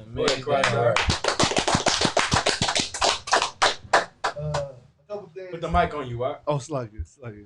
A couple things that stood out, but one of them was the whole cop shooting thing and how they if you really read into the story, they try to make it to where they say that the dude came up on them cops and shot them without no provocation. Without basically for nothing. He came and shot him for nothing. The cops didn't provoke him in no way, shape, or form. And I think that cops kill blacks and Hispanics, and they try to make it simple. They try to make you sympathize. Or this was a mother that was 32 years old. This was a father that was such and such age. When they killing blacks and Hispanics in the streets daily, if without any provocation, you know what I'm saying? They locking babies up in the borders without no provocation. They locking tasing 62-year-old black ladies for nothing with no provocation. You see what I'm saying? They had no sympathy for you, and they expect you, or they require you to have sympathy for them. And I think that's so selfish of the white man. And that's one thing that stood out for me in the show, that story was super heavy to me. Also the depression thing, because I know there's a lot of things that blacks and Hispanics suffer from. They suffer from depression. They suffer from going through struggles. And, you know, it's a spiritual warfare. And I think that what you guys brought out was so heavy, and that it's something that they can learn from, they can build on. You know what I'm saying? I ain't gonna be too long-winded with it. Nah, you good. It's your final word. Whatever you want to say. Okay. Well, no sweat, man. My final word, man. 13 stacks. My final word is this, man. Like straight up, bro. I'm gonna tell you something. My final word is having Captain Tazaryach here, bro. And that ain't, you know, and Captain Tazaryach said something earlier. That's like, if you don't know, like, if you want to see who a brother who, like, you know, Quam said, Cap, you raised me, right? Facts. Cap Tazaryach raised me. Like, you know, no, fact, real shit I know, Cap. Like, I'm talking about from I'm a trooper. Like, I gotta check in with. You know how you gotta check in with me? God. I gotta check in with Captain Tazaryach. God, That's the brother who I checked in with. Like, ain't no brother over me. You feel what I'm saying? So a brother who I checked in with every weekly was Captain Tazaryach. That was the brother who I checked in with. Hey, Slack, if I may, you hear that Gadar, what the hell is going on? Yeah. What are you doing over there? Honestly, Quan, like, you know, not to toot my horn. I was an excellent trooper. Like it. God, No. I was, you know, the truth is the truth. I got checked for sure. God. I got checked, but guess what? I always showed up on my post. You feel me? Like I can say that about myself. Crap might be like, nigga, no, you didn't. I don't know, but look, though. I had a job to go pass out flyers every Saturday. Who I gotta call when I get there and when I leave? Captain Tazaryach. Like so to have Captain Tazaryach here, man, it's amazing in a lot of ways. You know what I mean? It's amazing in the way that I checked in with this cat. It's like this captain and this cat. So like when I was a trooper, he was a cat. So like I was like, say I remember General Haas told me, call this number and woo woo. And I called Captain Tazaryach. Shout out to General Haas. Yeah, shout out to General Haas. And I'm calling Captain Tazaryach like, I'm at my spot right now. Like, I remember I was late one time. He was like, are you late? Hey, I'm late passing out. He's like, looking at him. He at camp. It's loud as shit. You hear like, you know, the white man and the dog. And he looking. He like, are you late? I'm like, God, like, goddamn. Goddamn, yeah, I'm late. He was like, don't do that shit again. I'm like, God. And then but it helped me out as a man. Like, you feel me? It helped me out. I'm young. I'm coming out the world. I'm like, yeah, nigga, yelled at me. Hold on, nigga. But he told me, and I was like, God, my bad. Hilarious. I'm not gonna be late again because this some real shit what we doing in my mind. You feel me? Right. It's some real shit what I'm doing, and I appreciate this brother a lot because.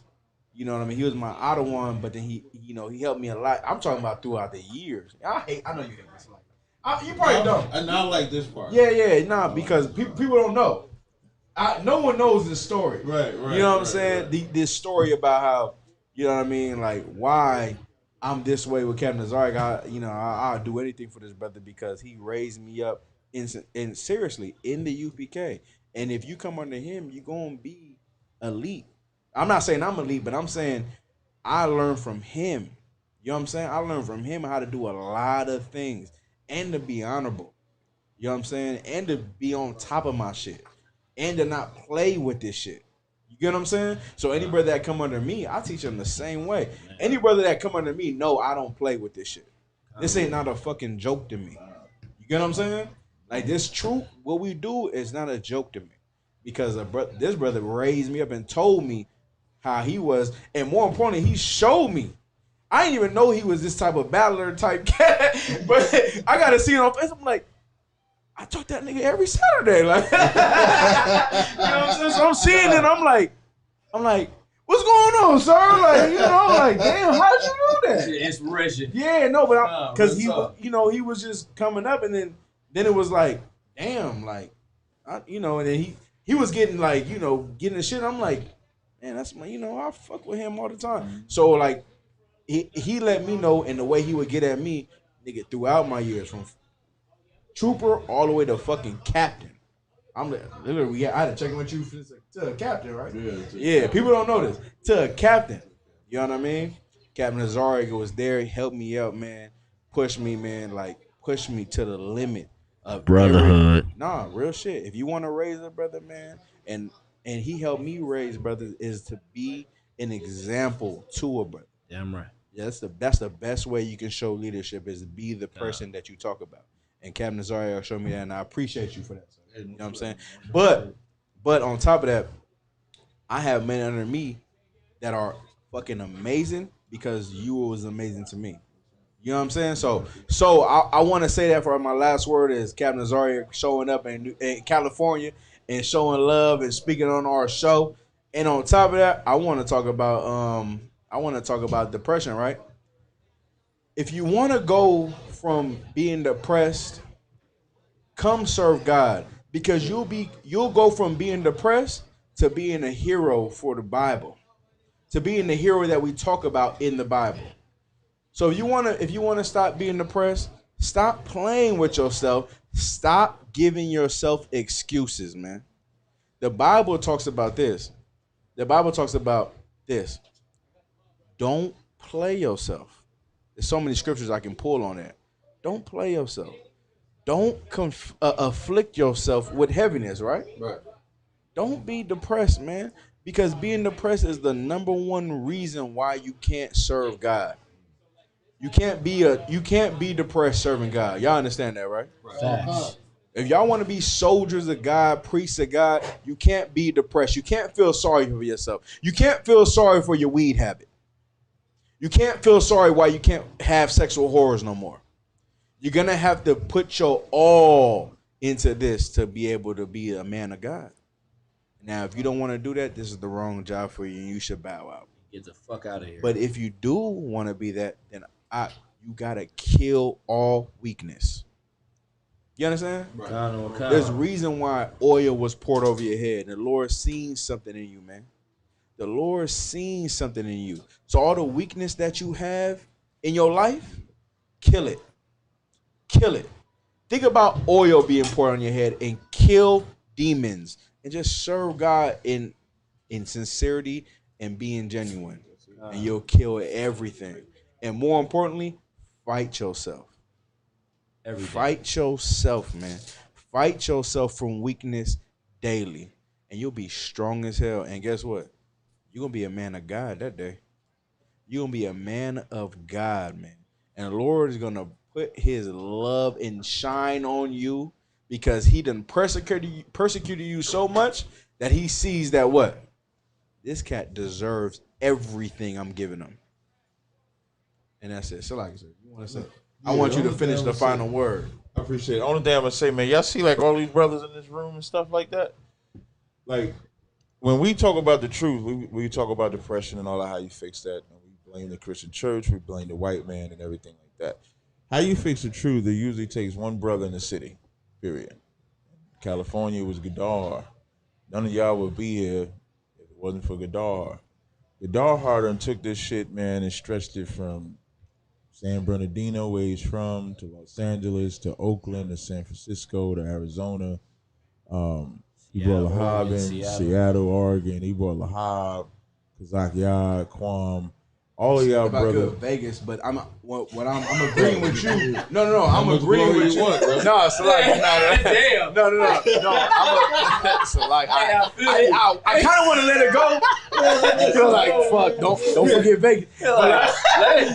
Pump you up as much as I can. No, not because me. Not because what you saying is not because of me, but Vegas too though. Because we got Vegas in the room. So let's throw Vegas in there too. Yeah, so what I want, what everybody got to take and understand is that without this truth, without this brotherhood, we wouldn't have none of this. We wouldn't be sitting in this room.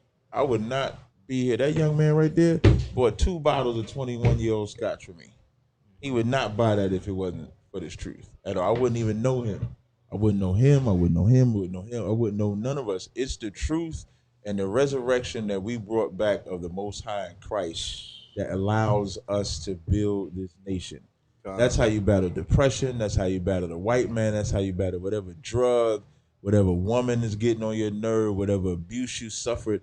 Anything that you suffered through in life can be fixed with this truth in the Israelite School of Universal Practical Knowledge and nowhere else.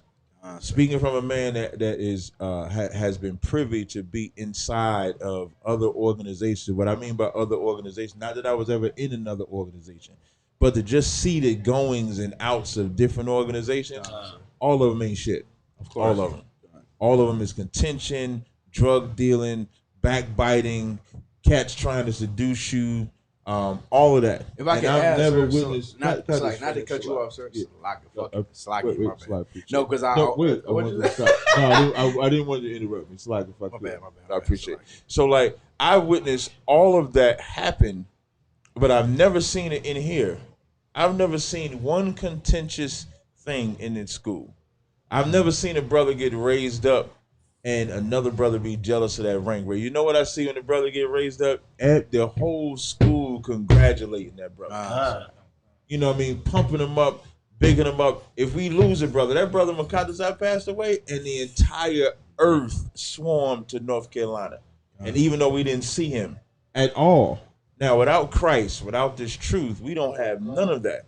So the most important thing I hope people see is that this is the absolute truth, and brotherhood is a weapon. Akkad did a lecture called "Brotherhood is a Weapon," and people take phrases lightly, but when you think about it, brotherhood is what allowed you to build everything that you have out here.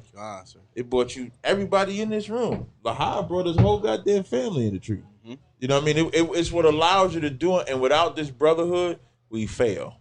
That's my last word, though. It was something that you said. It was something that you said that resonated heavy with me. It was more that, you know, like you talked about brotherhood, but the brotherhood aspect of what we talked about was this stuff. Like, brotherhood kills a lot of demons. Absolutely. Like, seriously, brotherhood kills a lot of demons. I didn't mean it when you were saying it was just so perfect, right? Because, like, you can have a depression, you can have a demons of a lot of things. But if a brother says, "Hey, shalom, brother, how you doing, man? You need something?" That killed like 8 demons. Right. And in here we learn that. You know what I'm saying? Like, everything that your life is about everything your life that you wanted in life, you will get in here in about 2 seconds. That's right. And if I could add to what you're saying, y'all ever be at events and it be a gang of y'all, and when y'all walk around, you know, imagine we garment up. Imagine if all of us, we got our garments and boots and all that, and we go into an area of other people. They looking at you terrified because we look intimidating. And then they might accidentally interact with you.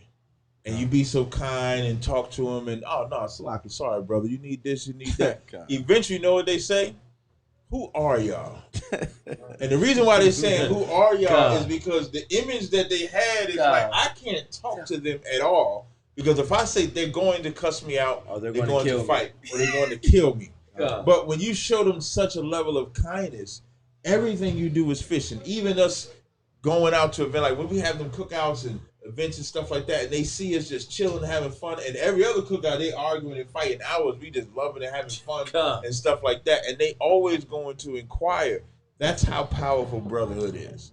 That's why Christ said the law hinge on 2 things: love the Most High with all thy might, soul, and strength, and love thy brother as thyself. That's the law. Everything else would damn near be irrelevant. So with that, man, I appreciate y'all for tuning in to One West Radio, man. It was an amazing show. Shout out to Captain Gadar. I said my own goddamn name. Shout out to Captain Tazaryach.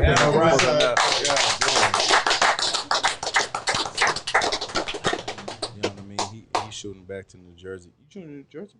Yeah, I'm going back to Jersey tomorrow. You sure you want to say nothing? I would love to stay, man.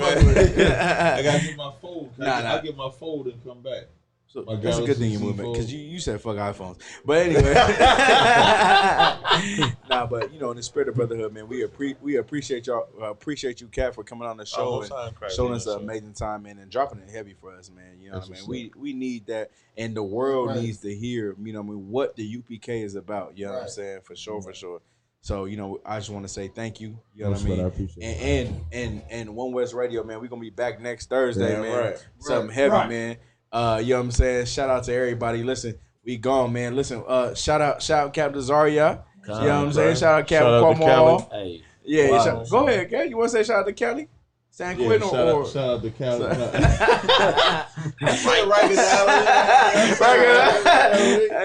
out to Cali. Shout out Cal Cuomo. Shout Officer One. Shout Officer Karaza, man. Everybody that'll be in that support us, man. And we gone, man. Tune in next week, man. Shalom. Hey, shalom.